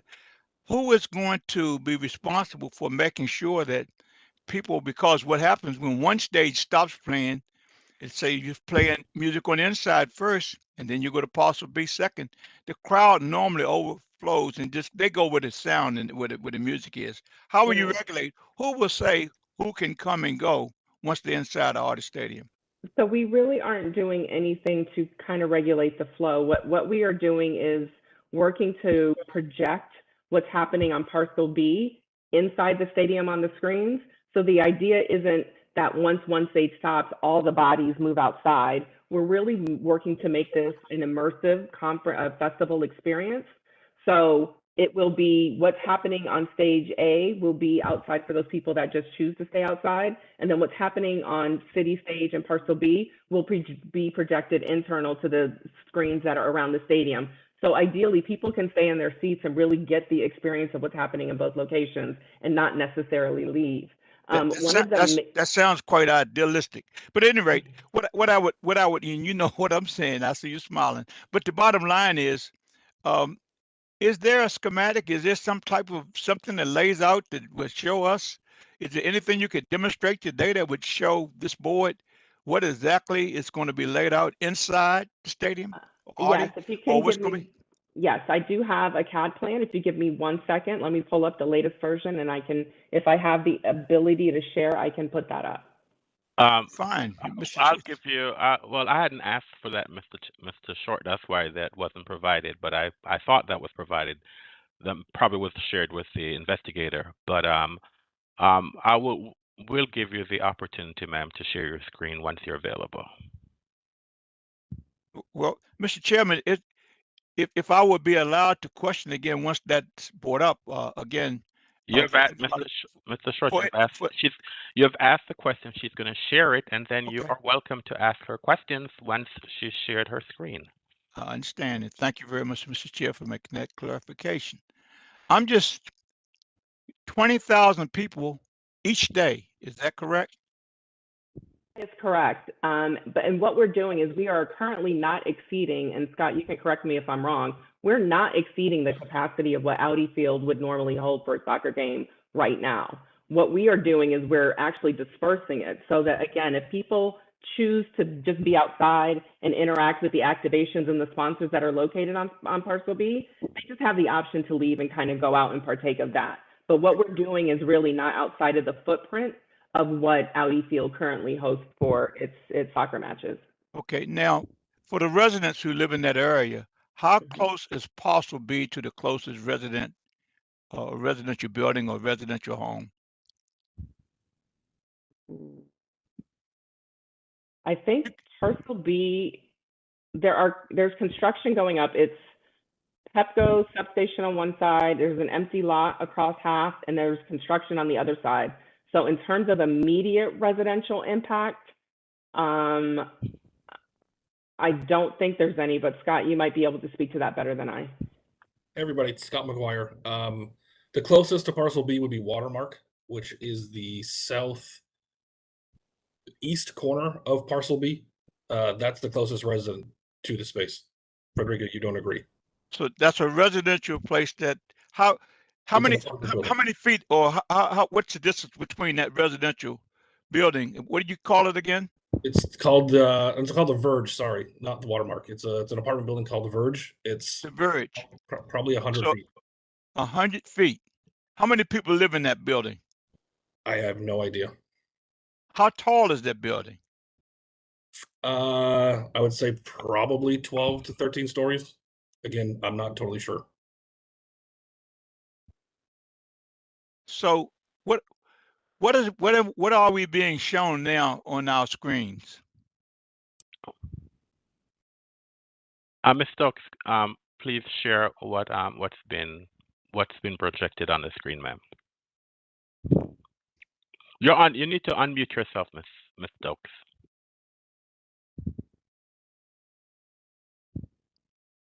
Sorry, it moved all of my controls around, so I'm just trying to get used to it. I'm not familiar with WebEx. All right, so this right here is this is our site map for what we have outlined for the festival grounds for Broccoli City Festival for this year. And right here, naturally, is the main area. This is Audi Field and our main stage setup where the performer will be. Ms. Stokes, yes. Just give us a color when you're speaking. Just mention the color. The color schematic. Yes. So in the green area where it says main stage, the green and the yellow, this is interior to Audi Field. So this is the primary footprint. It will have field access as well as utilization of the seats that are currently in Audi. Where's the outside area? Can you point that out? Where yes. the what we're referencing, yes, what we're referencing currently as Parcel B is the green space that is directly across Audi Way or First Street, as indicated here. And then this area here is our city stage. This is our city stage. Do you have an arrow or something that could you point to that we could see? I'm trying to use, I don't know what options I have. It would be the bold black outline in the exterior space. Are you seeing my mouse circling? Yes, ma'am. I can see your mouse. Yes. Okay. So it is this area that is referenced as Parcel B, the light green area. So it's across the street from the stadium? It's across Audi Way, correct. Okay, now, where is the building, the Verge, the high-rise apartment building? Is that would be, I guess, across this intersection? Correct. Yep. 100 feet. Now, also, you said 18 and older. Correct. We know from our experience here on the board over the years, many of us, that persons 21 or older will hand an 18 or under person a drink. How will you manage that? I would like to turn that to Levy. Absolutely. For instance, what I'll say to you is this: how many different kinds of drinks will be sold or served at this event? It'll be a combination of beer, wine, and spirits served, depending on location. What color cups are each one of these in, or are they all the same color cup? The alcoholic beverages will be served in a clear cup.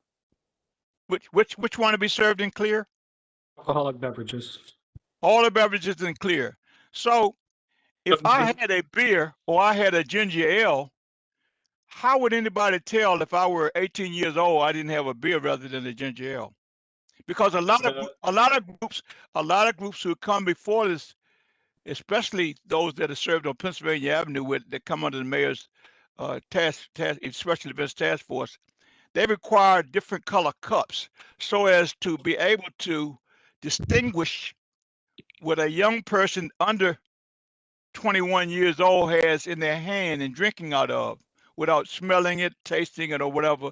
They would say to that person, if you have a clear cup and you have beer, then you can't drink that. You're underage.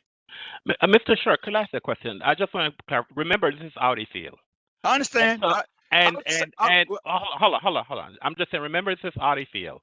Yeah. They have a license.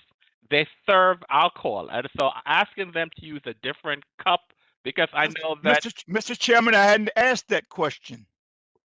But all I'm if I hadn't asked that question, the question I was asking them is, if they're going to have in the outside area, outside of the stadium, which is not the stadium, it's a different venue out there, across the street from the stadium.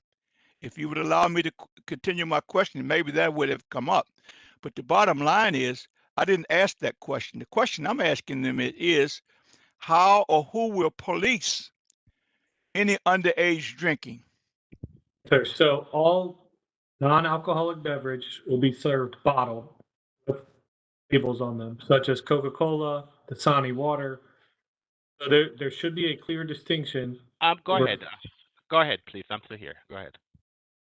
So there should be a clear distinction because there will either be a clear cup or a clearly labeled bottle of beer in someone's hand versus a Coca-Cola, Dasani water, things like that. If someone were to pour an alcoholic beverage as a beer into a clear cup, how would that be? How would that be regulated or policed? Who would be in charge of seeing someone without a wristband drinking out of a clear cup after they observed them pouring a beer into the cup? As I mentioned earlier, sir, we're going to have a team of 30 individuals that are patrolling and policing. In addition to, that's just from the Levy perspective. We also have about 325 security personnel as well. Will be positioned throughout the tournament. Are they tips? Are any of them tips trained? You know what tips training is?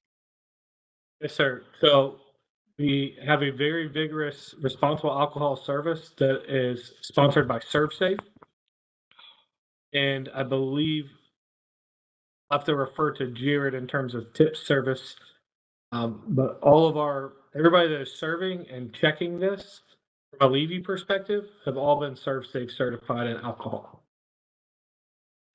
Well, the reason why I'm asking these questions is very apparent. The area that's going to be outside of DC Audi Stadium is right 100 feet from people's homes, apartment. How will you control the noise out there?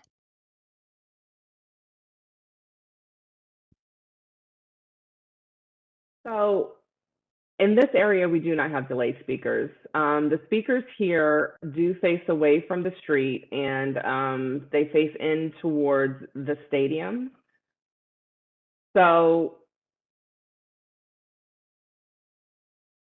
we don't have a mitigation plan. It's similar to an outdoor festival. It's similar to other events that they have held out there in the same space that have had the same sort of sound amplification. We don't have anything to do more than what is normally programmed for this area. What is normally for this area? Normally, does anybody have festivals out there? Normally, can you tell me some festivals that have been out there with 20,000 people, or 10,000 people, 5,000 people? Mr. Short, hold on, Mr. Short. I just asked a question, Mr. Chair. I think she can answer that. But hold on, Mr. Short. I think the representation that was made is that they are not going to exceed the capacity of Audi Stadium. That's what that is. I just want you to be aware of that. That's what they're saying. They're not going to exceed the capacity of Audi Stadium. If this was not a substantial change, if this event would have been held in Audi Stadium, we would not be having a hearing today. The only reason why we're having this hearing is because they're asking for a one-day substantial change to also move to Parcel B to serve alcohol. But if this event was not moving to Parcel B, if it was just going to be within Audi Stadium itself, they would not have been required to apply for an additional license. That's all. I just want to put that on the record. That's all. Well, You go ahead, sir. Thank you very much. And again, to rectify some of what you just said to me, the way I understand you saying it is, because they're going to be using Parcel B, which is 100 feet away from someone's apartment building with no mitigation for noise, I don't think that's okay. And that's the reason why I was hoping that the mayor's special event task force would be involved with this in some way to help us regulate this, because they take care of all the events on Pennsylvania Avenue for the cherry blossom events and all those other big events we have on Pennsylvania Avenue. And we can be assured, because of the fencing and all of the security measures they put in place, that we can assure the neighborhood and the community who live 100 feet away from Parcel B that. If I could, Mr. Short. Thank you. We do have, so the one thing, and I just want to make sure, I'm not sure if you all can see it.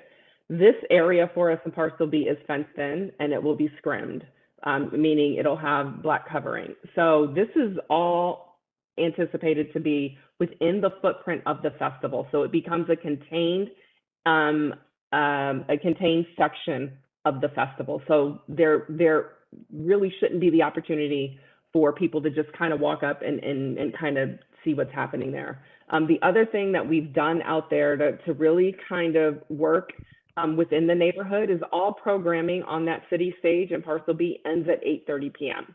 So there will be no noise or no sound after that timing. So we are really working to try to make sure that within the neighborhood, we are trying to be good neighbors and kind of keep that noise down, which, with the Cambria having a rooftop bar and those things happen, I do believe that they extend till 10 p.m., I believe is their curfew, and that's just a block away as well. So we don't anticipate the noise being any more than the normal activities that kind of happen in and around this area as it sits. And we, when we started this effort, did go through the mayor's special task force, but because Parcel B is noted as private property, they said that there was nothing that they could really do in regard to this. If we were really working to include our footprint on public space, they informed us at that time that's when they get involved. So we made every attempt, as you have noted, to kind of work through those channels, but we moved forward on the information we were given. Okay, well, my last question would be this.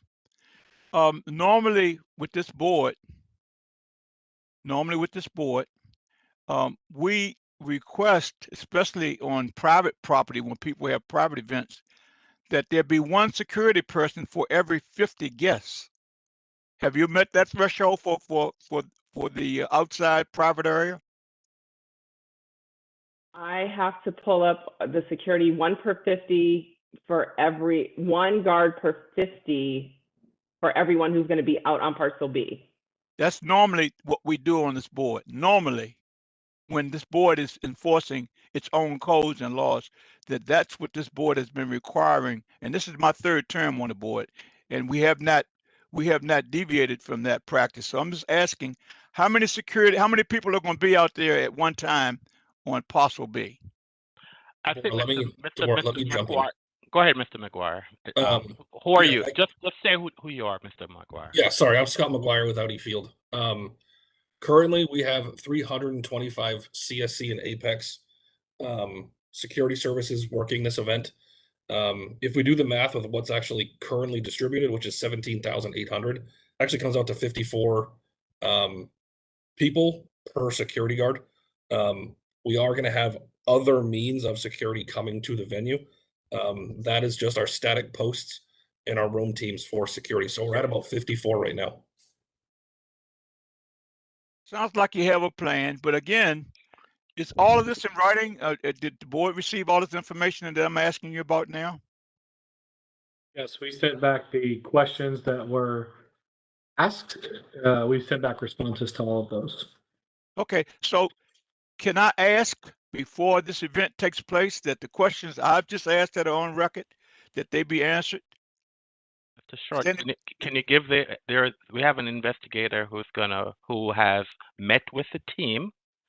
Mr. Chairman, Mr. Short, hold on, please. Hold on, Mr. Short. Hold on. Once we got the request from the ANC, enforcement met with the team. That's why Mr. Miller is here. Mr. Miller asked a series of questions. Most of the questions that you have asked, Mr. Miller has requested those from the licensee, and they have provided an answer, I believe, which has addressed most of your issues. And I believe, and Mr. Miller can testify later on, that he's satisfied with all the concerns that you have raised from the enforcement perspective. So I'm going to have him speak, and our enforcement division will provide the board an answer to most of the questions that you have asked. Okay, so we'll have Thank you, Mr. Chairman. But with all due respect to you, sir, if somebody answered my questions before I asked them today, what I'm saying, Mr. Chairman, is this: I've asked some things, they've answered as best they could, and it's on the record. This is a public hearing. Those questions that I asked, and I'm a board member just like you are. I know you're the chairman. I give you all due respect, sir. The only thing I would ask is, hopefully nothing happens out of the ordinary. But if these questions are asked and they aren't answered, then I would like to say to everyone, we're not doing our due diligence. I would just like to ask that the questions I ask be a part of what our investigator deals with this. And all I'm saying, Mr. Short, we are the board, and enforcement is the portion of the board that goes out and enforces the rules and regulations of this agency. We have the investigator here today. I'm going to have the investigator sent a detailed list of questions to the organizers. They have responded. I am also going to, so I will ask the investigator to address all the questions that enforcement thought were important. Why, in making a decision whether or not this substantial change should be granted, and that they can have additional questions to ask. So our enforcement, the portion of our office that's in charge of managing this event, the board might have additional. The board might say, I want this to occur, but my position is that if enforcement believes that this is not necessary, then enforcement is the one that controls. So I'm going to have enforcement also addresses their concerns, and you can also ask enforcement some of those issues, because I believe that most of the questions that you have, they were addressed by enforcement and that's why Mr. Miller is here today, ma'am. Ms. Kramer, I know that you have questions. However, as I stated before, normally we don't have the ANC participates, but one of the reasons why we have you here, ma'am, is because you wrote us a letter and told us some of your concerns that you have. I am going to give you an opportunity to ask some limited questions. So don't worry, ma'am. I mean, once the board has asked questions, I am going to give you an opportunity to ask questions. I'm not just going to allow you to sit here. And this is important to the community. This is the last hearing that we have for the day, so we do have some time to provide. I see that there's somebody in the chat from Levy. I think if they need to be elevated, they can be elevated. My last statement, Mr. Chair. Go ahead, Mr. Short. Thank you for all your clarifications. And I was just simply saying each one of us board members has a vote, and the information I asked for would influence my vote. So the bottom line is, I'd like to see this event take place and take place safely and to the satisfaction of public safety concerns and the people that live in the high-rise building 100 feet away from parcel B. Thank you for allowing me to speak, Mr. Chairman. That's all I have at this time. Thank you, Mr. Short. Mr. Grant. Mr. Green, I see that you said you have, but I'm not sure who you're with, but you'll get an opportunity. Go ahead, Mr. Grant. Thank you so much, Mr. Chair. Ms. Stokes, it may be a moot point now, but I had a question about the cannabis process in the event that it was going to take place.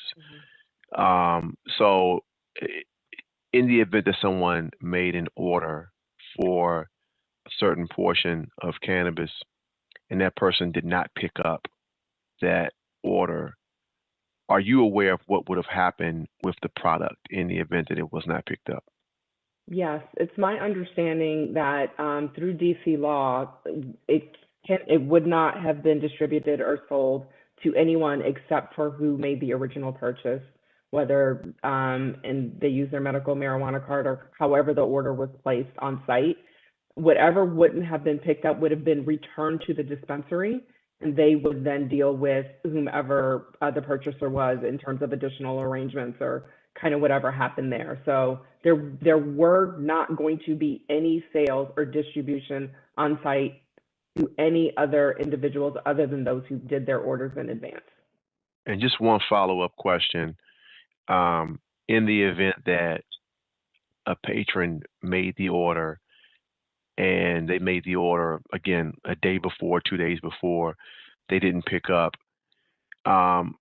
was there an idea of determining when the product would be deemed like unclaimed?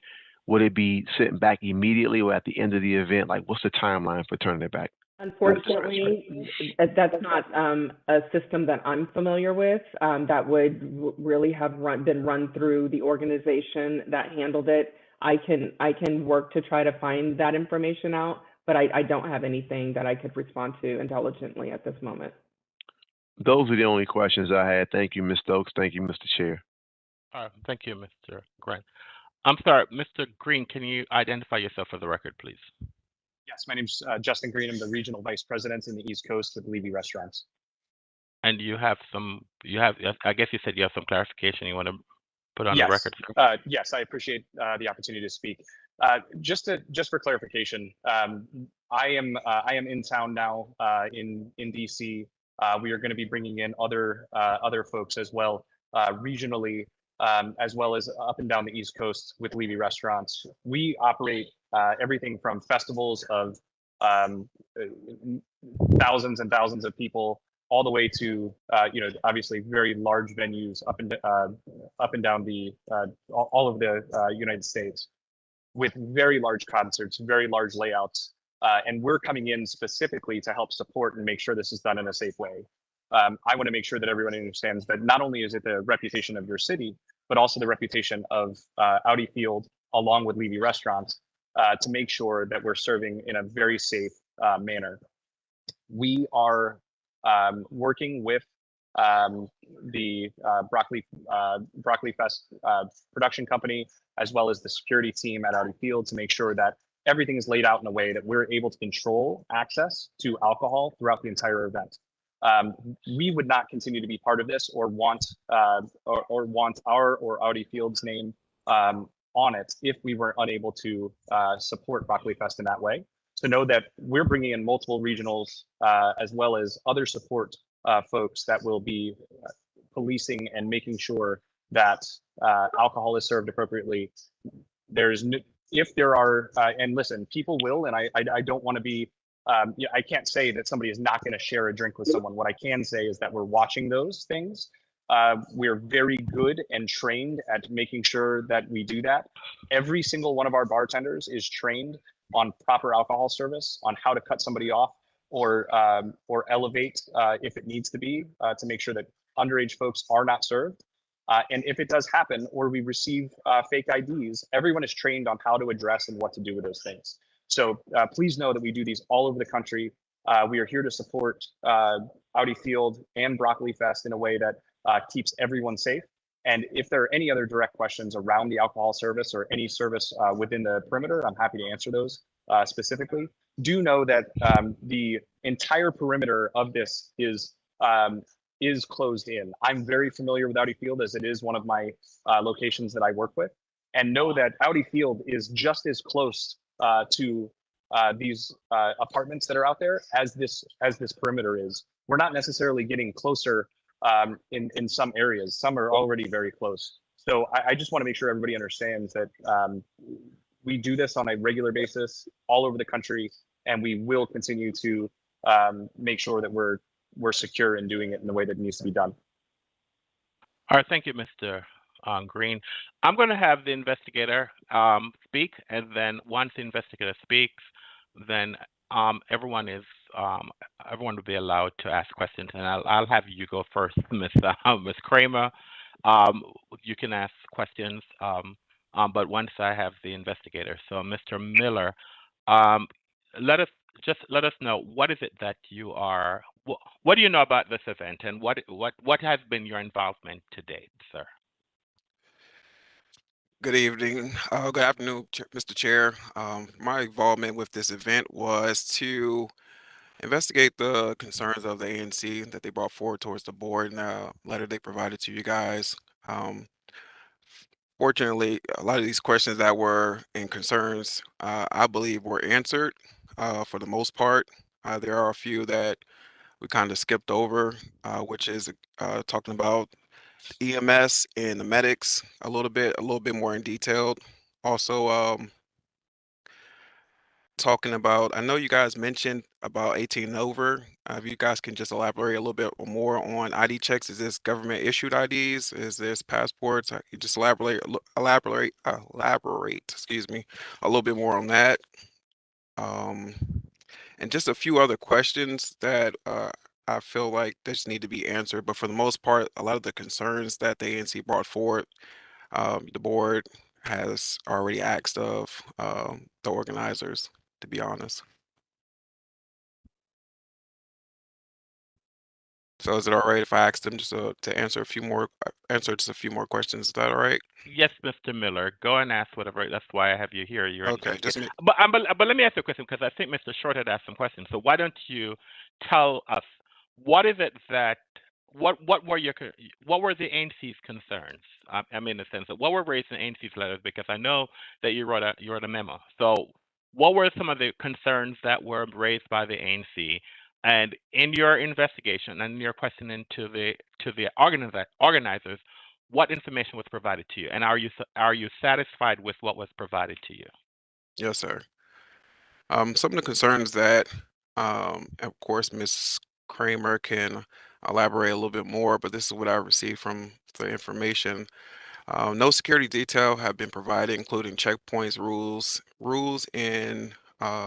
for alcohol and cannabis sales and consumption, how many security personnel and where they will be stationed or located, uh, not having adequate amount of police presence, not having adequate amount of coordination between agencies, I'm guessing MPD and etc.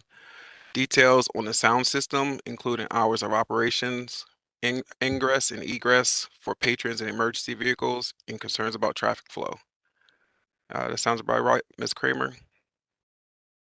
It's about right. I will clarify what we still think are issues, but yes, thank you. All right. So for majority of these questions, besides speaking about the egress a little bit more in detail for patrons and emergency vehicles, and I think that's one question that I just need a little bit more details on. If you guys would just elaborate for the record, I would greatly appreciate that. Is that Mr. Gwit or or I'll jump in. It's Scott McGuire with yes, the sir. venue.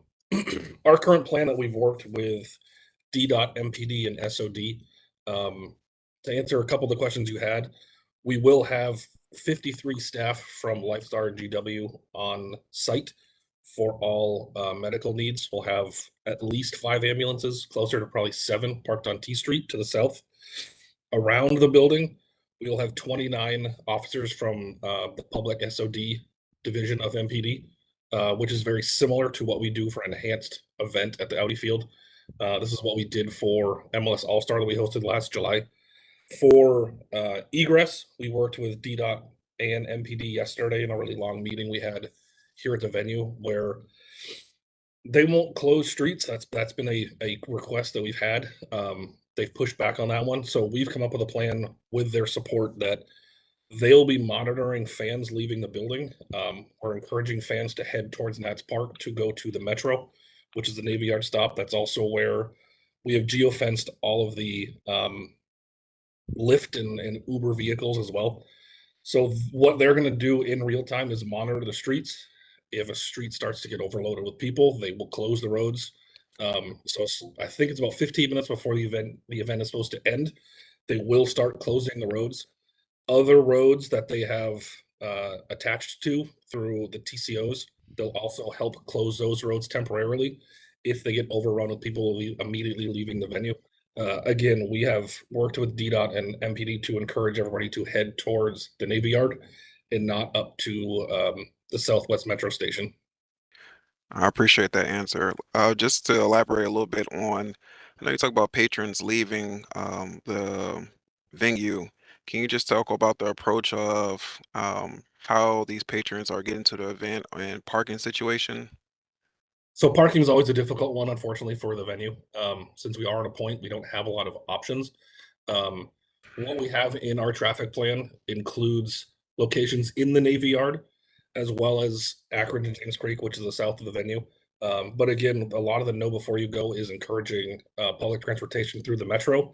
And we have shared parking lots that will be open and accessible within the Navy Yard for people to park their vehicles, which I forget the exact name, but the similar ones that Nats Park uses. I think Lot G, or I just can't think of the names, but it's those lots a little further east of Nats Park that we've encouraged as well if you're driving to park in there and then walk across South Cap to come to the venue. And just to elaborate just really quickly on, just for the record and for the board's knowledge, can you just elaborate on the Get Around guide? The Get Around guide? So it was a guide, I guess, for the attendees. Deborah, do you have that one? If I can't, yep, Deborah Stokes.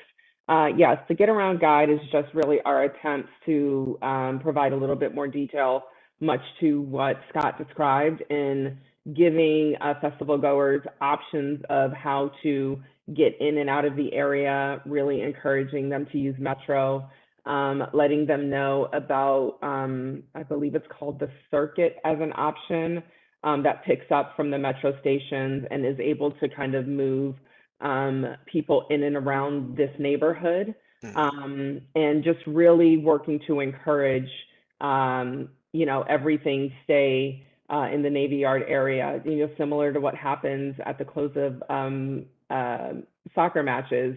Rideshare, Uber and Lyft are geolocated, so they're not even able to come and are not permitted to pick up in this zone. So anyone who needs to catch a ride kind of has to walk a little farther out before they're even engaged in that way. One thing I'd also like to note, Nats Park is dark over those days, and we've been in communication with their individual working with their parking garages, and they are looking to open and provide parking for a price for attendees. So for as much as we can, we are just trying to give people the options of what's available.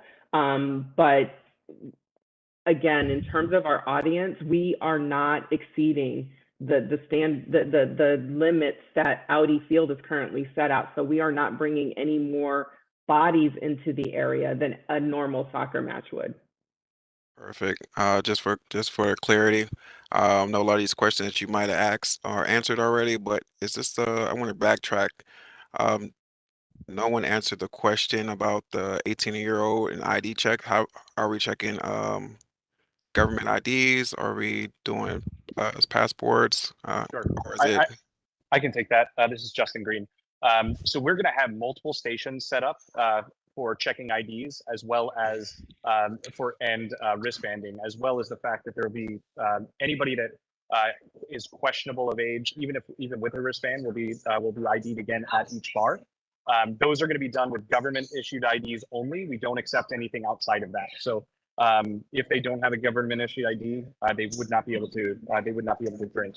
That includes a state driver's license, a state verification of age license, depending on their state, as well as a passport. Now, those things are all we will verify and make sure that they're real. We know and have taught our teams how to catch fakes and licenses that don't belong to certain people, obviously. And we will be just doing a training with those things for safety on both Friday when we bring in those teams, and Saturday again prior to the start of the event. I appreciate that. Yes, sir.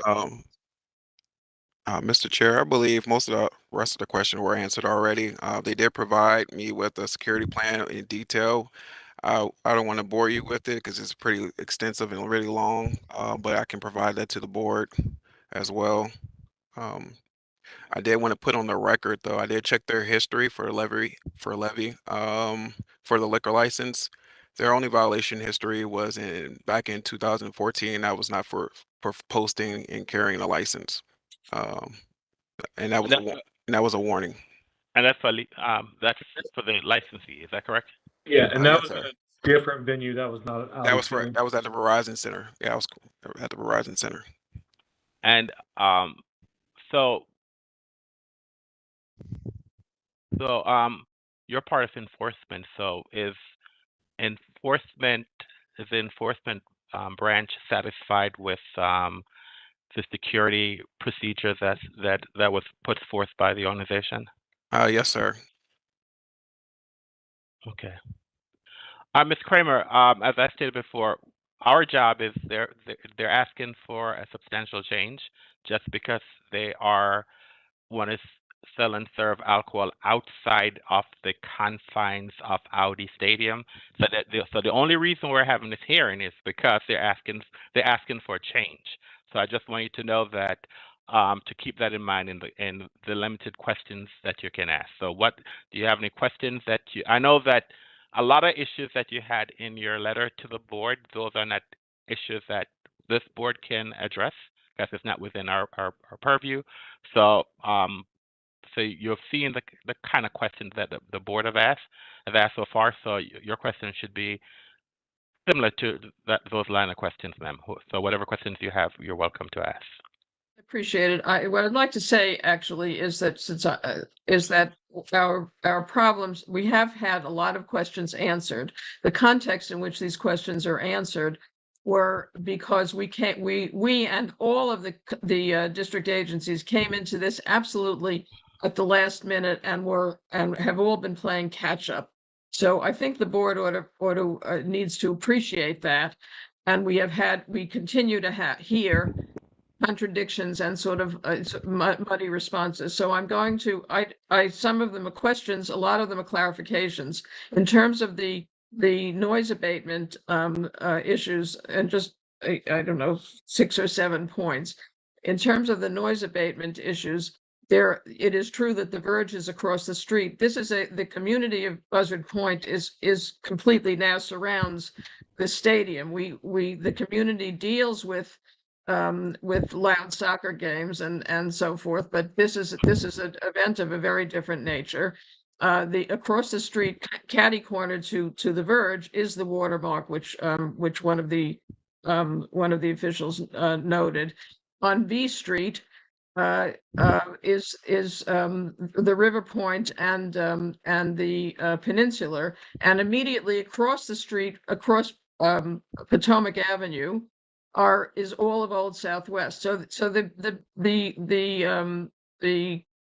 the stadium and the venue are basically now surrounded by several thousand new residents, as well as all of the old residents in Old Southwest. I want to be that needs to be clear.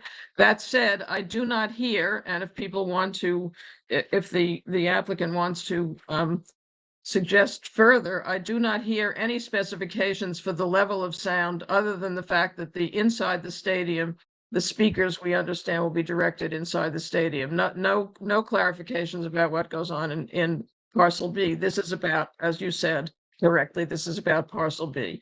The second point or question is in terms of street closures. We were informed. We've had multiple meetings with DDOT and with all of the principals since our July 15th letter to ABCA. We were informed there would be no street closures. So if they're literally talking about street closures, we'd like to know what those are explicitly. The third point in terms of cannabis and alcohol, maybe a combined question. I'm actually astonished to hear that at other venues they would have permitted delivery of cannabis at the event. I don't understand. I'd like to know what ABCA says about that with respect to DC laws. I understood a DC law for cannabis is in your own home. There's no street. I'm not asking about enforcement. I understand that's a complicated question, but in terms of how this could ever have been messaged at all, that there would be not only first cannabis permitted, but then secondly, at other venues, that cannabis would have been actually delivered to the site. There was some reference to DC Kitchen. I don't know what that means. DC Kitchen there's a training and catering facility in Buzzard Point. I assume that's not what they're talking about. Related to the cannabis, since there have been lots of questions from the board, from ABCA, on cannabis and drinking and how it's going to be controlled. Is there any limitation on the number of drinks? I have actually provided drinks as a part of a nonprofit fundraising, served drinks at Audi Stadium.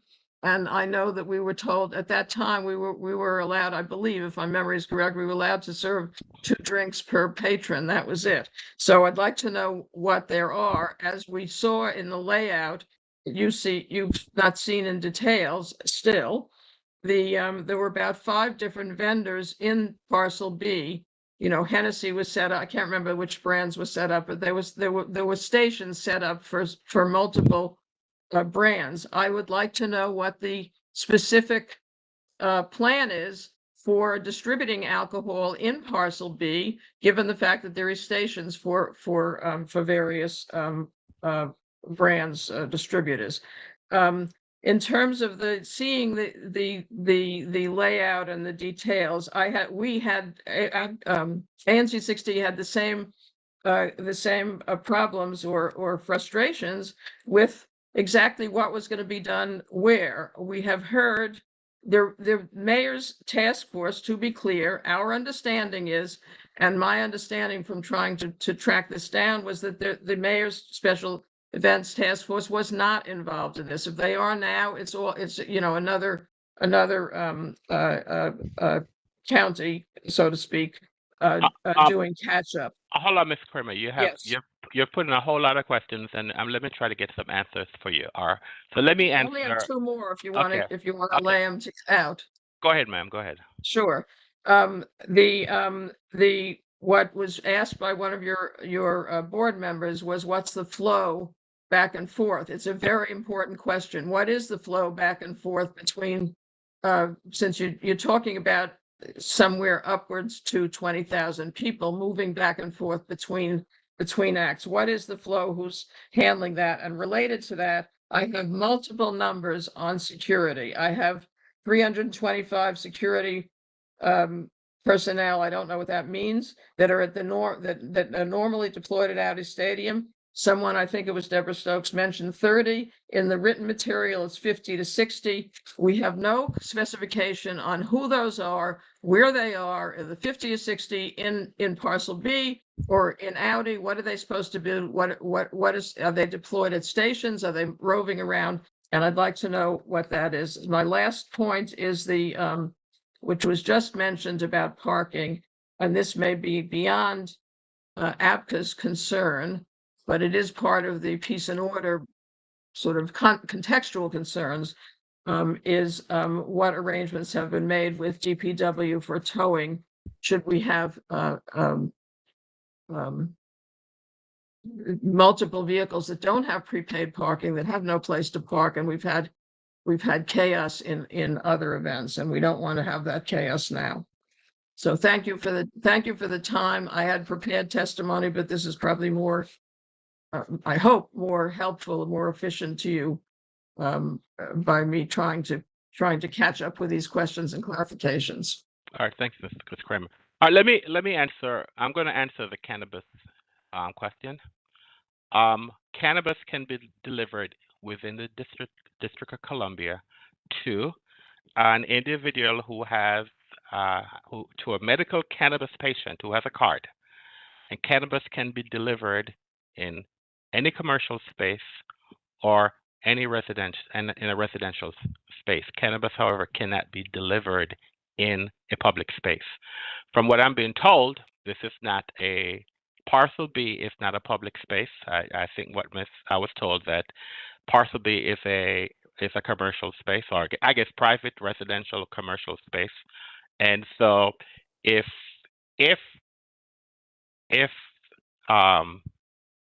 cannabis is going to be delivered, it can be delivered to an individual who has a card, and it can be delivered in a commercial space or a residential space. And there is really, as long as it's delivered to someone who has a card, and there's really nothing that this board can do to prevent that from occurring. So if they allow folks to have cannabis delivered, if they have a medical card, the law states that it can be delivered. Now, we all know that cannabis cannot be legally consumed in public spaces or commercial spaces. In public spaces, it has to be in a resident. You can legally consume cannabis in the District of Columbia within the confine of your residence. Okay, that's as far as cannabis is concerned. Now, whoever wants to address the other concerns, issues that were raised by Ms. Kramer, you're welcome to. But as I stated before, I'll just allow folks to. I probably will allow this hearing to go on for another 10 to 15 more minutes, because I know everyone's time is precious. So within that confines, whoever wants to jump in, please go ahead. Mr. Anderson, this is Justin Green. Ms. Kramer, I appreciate your questions. As far as the delivery of alcohol, you are correct. We, as a organization, only serve two alcohol beverages per ID when they come up to the bar. That does not mean 2 alcohol beverages for the entire event. It means 2 alcohol beverages per ID. So if somebody walks up and they are the person with the ID, we will serve them 2 beverages in hand. If they come up and they have someone else's ID, we will not serve them 4 beverages. We will only serve the person that is there with the proper ID. We then, throughout the event, continue to, as our training does. I heard somebody mention tips earlier. We also do other serve safe training for alcohol. we continue to watch for signs of intoxication. If those signs are seen, we will cut off that individual and note that. And then we document anytime someone is cut off or anytime there's an incident regarding alcohol for ourselves. So I hope that answers your question. So they can get, well, sort of does it. So they can get alcohol at multiple stations. They can continue to get alcohol at multiple stations, and the only safeguard about that is whether your trained security, which I don't have the answer to yet, would be able to notice that they're intoxicated and then No, ma'am. somehow.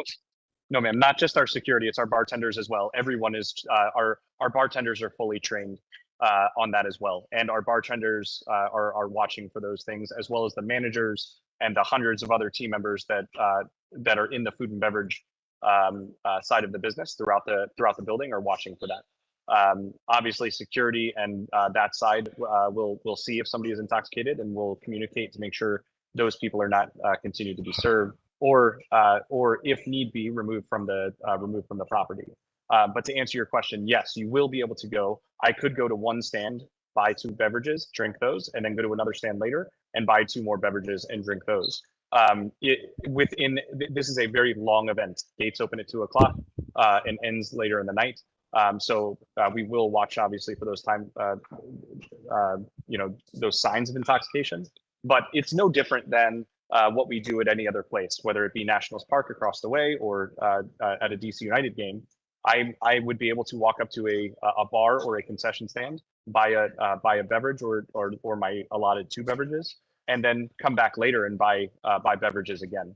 That rule is exactly the same, and how we would follow it the same way for this event. Scott McGuire, I'll jump in on the security question. So I'll give you the numbers very specifically. We have 325 CSC and Apex.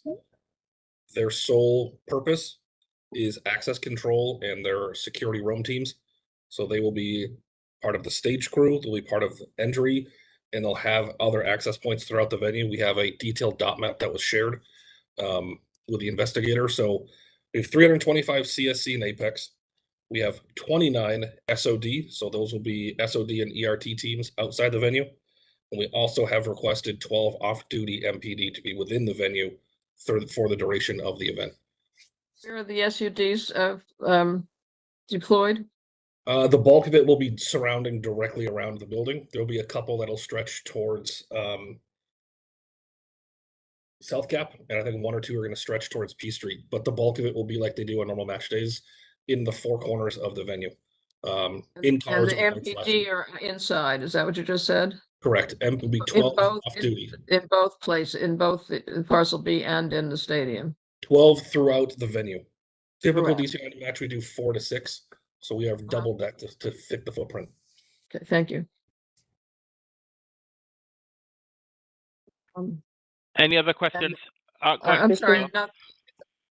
Can I just clarify what Scott McGuire just said? Is the special ops personnel are at as it was described to us, at the stations that are basically south of M, they're controlling entry into the whole area. Is that correct? They'll be part of that team as well. And then okay, and maybe Scott, the answer to this is the street closures, which we were told there will not be street closures, and I hear something that's a little bit ambiguous. So there's no official street closures. We're not going to close the roads. Yeah, that's consistent with what I know. Yes. Yeah, the only way they're going to close it is if they see a lot of people in the road. They'll temporarily close it until that group of people exit the area. That's consistent with what we were told. Thank you. So the 50 to 60. So to go back to the security, your security people, what is Deborah Stokes said 30. Your materials say 50 to 60. What is that about? Who are those 50 to 60 compared to what you've just talked about, 325? I honestly have no idea. Well, that's what's been. Can you give a little? Hold on, Ms. Kramer. The representation that we have here, we have the representation both by Audi Field, and they have informed us the security that's in place for for the event this weekend. So that's what I'm going to go with. Miss Stokes doesn't work for Audi Field, and I'm sorry, Levi is the one who is requesting the substantial change. So as far as security is concerned, the board is holding them accountable to have the proper security for the venue. So whatever information that Levi provided today with the staff from Audi, that is the information that the board is going to go move forward with based on that representation that's made today. Okay. I appreciate that. The 50 to 60 is from the Levi application. It's in writing. That's what I was referring to. It's 10,000 people expected, which is, I assume, is for only for parcel B, and 50 to 60 is private security CSC. That's what I'm quoting. That's from their document to you, to APCA, excuse me. And they provided information to us, and clearly the information that was provided to us was not sufficient. That's one of the reasons why we're having this fact finding hearing today, and that's also one of the reasons why we had an investigator who used your letter to question the organizers. So the information that for the board to grant the substantial change, it's based on the information that's provided to us as a result of the fact finding hearing. Okay, so we're basing the information on what's presented to us, not in the application, but what's presented on the record. I see. Well, I'm still confused, but I don't want to belabor this. I'm sorry, ma'am. What are you confused about? What is the 50? How does the 50 or 60? Since I didn't understand from Mr. This 50 or 60 what? So 50 I can or answer 60 that one. security. What does that relate to? I can answer that question. When Thank you. this was originally submitted, he thought that the questions were strictly related to the parcel B area. In discussions with the investigator, we were asked to provide these numbers for the entire footprint, including outdoor and indoor, not just specifically for the outdoor. So I think that might be where the confusion's coming in. Okay, and what's that number then? That's the 325. Those are all security? Correct. That's the numbers that Scott just provided. Okay, thank you. I don't want to belabor it, but I appreciate the clarification. I very much appreciate APCA having had the special investigation. I want the record to show that as well, that you took our concerns very seriously. So I do appreciate that for the record. Thank you, Ms. Framer. The board, as always, we give great weight to reports that we receive from the ANC, and meaning that we listen to it. We might not necessarily agree with it, but we do consider, and we thought this was important enough to have a fact-finding hearing to get further information. So based on your request to us, but not for your request to us, the board would not have had this fact-finding hearing generally. And so we took it at heart to say that this is of great importance to the community, and so let's have a public fact-finding hearing so the organizers can answer our questions and the ANC's questions. And as I stated before, normally when we have fact-finding hearing, it's just between the board and the licensee. But we're allowing you to participate so you can have questions. I mean, the board is not able to answer all your questions because some of the questions that you have raised is not within our jurisdiction. However, the parties are here, and I do give you some leeway to ask some questions. Any other questions anyone wants to ask? Because I know everyone's time is important, and I don't necessarily want to belabor and hold this hearing out as long as possible. Go ahead, Mr. Witt. Mrs. Kramer, thank you so much for bringing your concerns. If you'd like to ever reach out to us, we're happy to have those discussions. I worked directly with Coralie Farley when we set this up, who was at 60 originally. So we're happy to have any discussions that you'd like about any of our events. If you'd like to reach out direct as well, we're happy to help. Mr. Short, I think you had some questions, and I know there's been a lot of discussion. I just wanted to ensure that you had clarity on all the questions that you had today before we move forward and see if there was anything that was unanswered that we still need to provide to you, sir. Mr. Chairman, can I speak? You're always welcome to speak, Mr. Oh, Short. thank you very much. Now that I'm allowed to speak, yes, I asked these questions, and I really want to say this, and it just upsets some people when I say it, but I served 33 years with the DC Fire Department. I was in charge of the Million Man March for the DC government.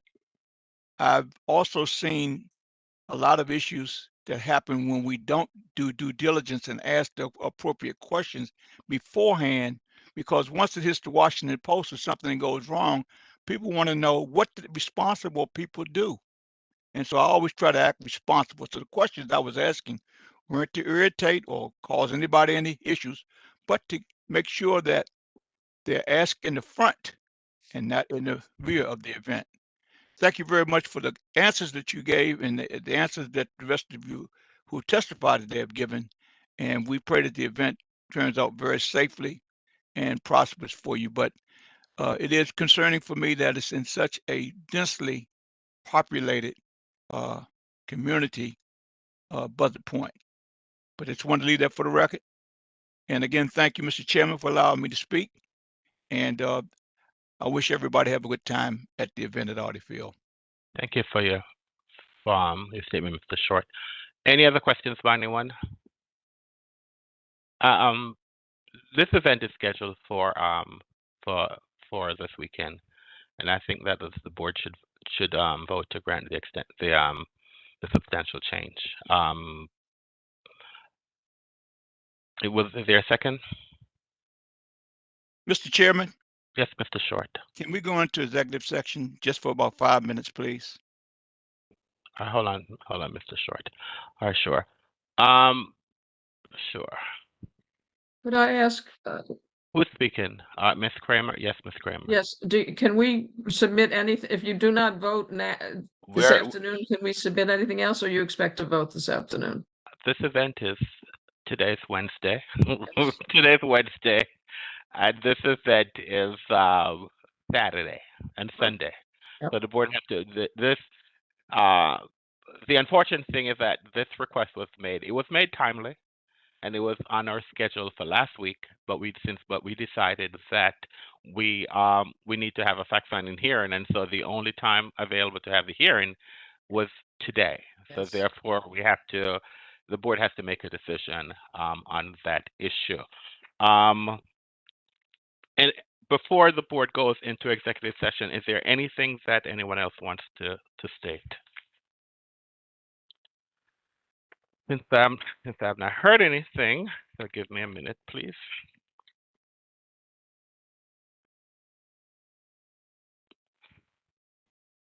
As chairperson of the Alcoholic Beverage and Cannabis Board for the District of Columbia, in accordance with DC Official Code Section 2575 of the Open Meetings Act, I move that the ABC Board hold a closed meeting for the purpose of seeking legal advice from our counsel on the substantial change request for 24 SC 00777 pursuant to DC Official Code Section 2575B4A of the Open Meetings Act. Is there a second? Mr. Short, I second. Mr. Short, I second the motion. We'll now have a roll call vote. Mr. Short. Mr. Short, I agree. Mr. Grant. Mr. Grant, I agree. Mr. Anderson, I agree. As it appears that the motion has passed, I hereby give notice that the ABC Board will recess its proceedings to hold a closed meeting pursuant to Section 2575 of the Open Meetings Act. The board will be back shortly. Please don't go anywhere. You can mute your camera. You can turn your camera off. You can mute your phone. The board will go into executive session, and we will be right back. Thank you.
All right, we're back on the record.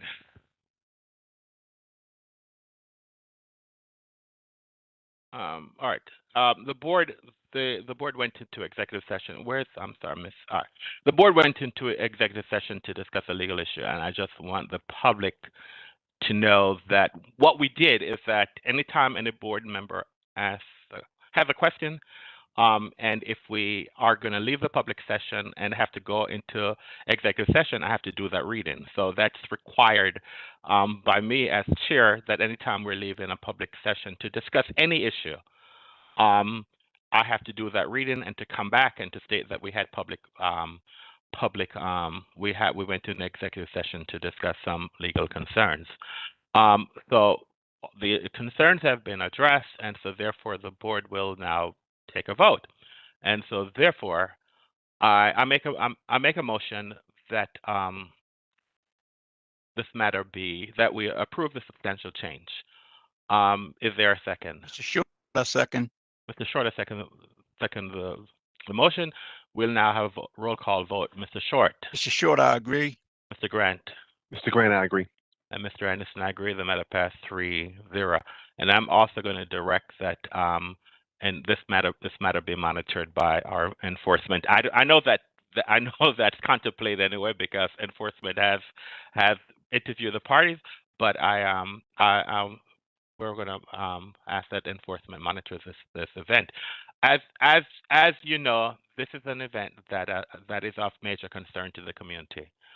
We have had this fact-finding hearing because the community was concerned. The board is concerned. All board members are concerned about the success of the event and also the safety of the community. So I wish that this event occurs without any that it becomes routine, in the sense that we don't have events, we don't have fact finding here, and after the fact, after there's been an event at DC United at Audi Field. So I'm hoping that this event that will occur at Audi Field is just a regular event that you always have, that we never hear about it again. When I said don't hear about it, meaning that as far as the board is concerned, no news is excellent news. So good luck, good everyone. I ask the parties to continue talking. You have 2 more days. You can have further conversation. I believe that the organizers, they have a good idea what are the concerns are of the community, and if there's anything that can be done to assist the community, it would be appreciated. Okay, so thank you very much for your present. Yes, have a great day, and everyone have a great day. All right, and now I need to close the record. The board has dispensed with its agenda for the day, so let me close the record officially for the day.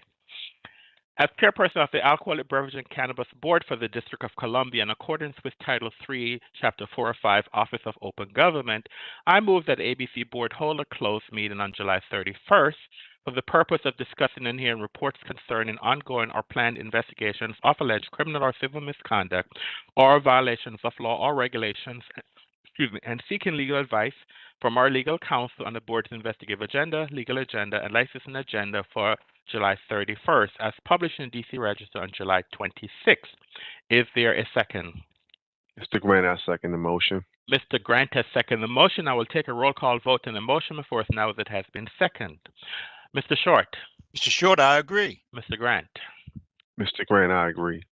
Mr. Anderson, I agree. As it appears that the motion has passed, I hereby give notice that ABC Board will hold this closed meeting pursuant to the Open Meetings Act. Notice will also be posted on the ABC Board Hearing Room Bulletin Board, placed on electronic calendar and ABCA's website, and published in DC Register in as timely a manner as practical. We are now officially adjourned for the day. We'd like to thank the members of the public who participate in our hearings today, and also the board members who participate in our hearings. Thank you very much, and I now ask all board members return to executive session for further action. Thank you.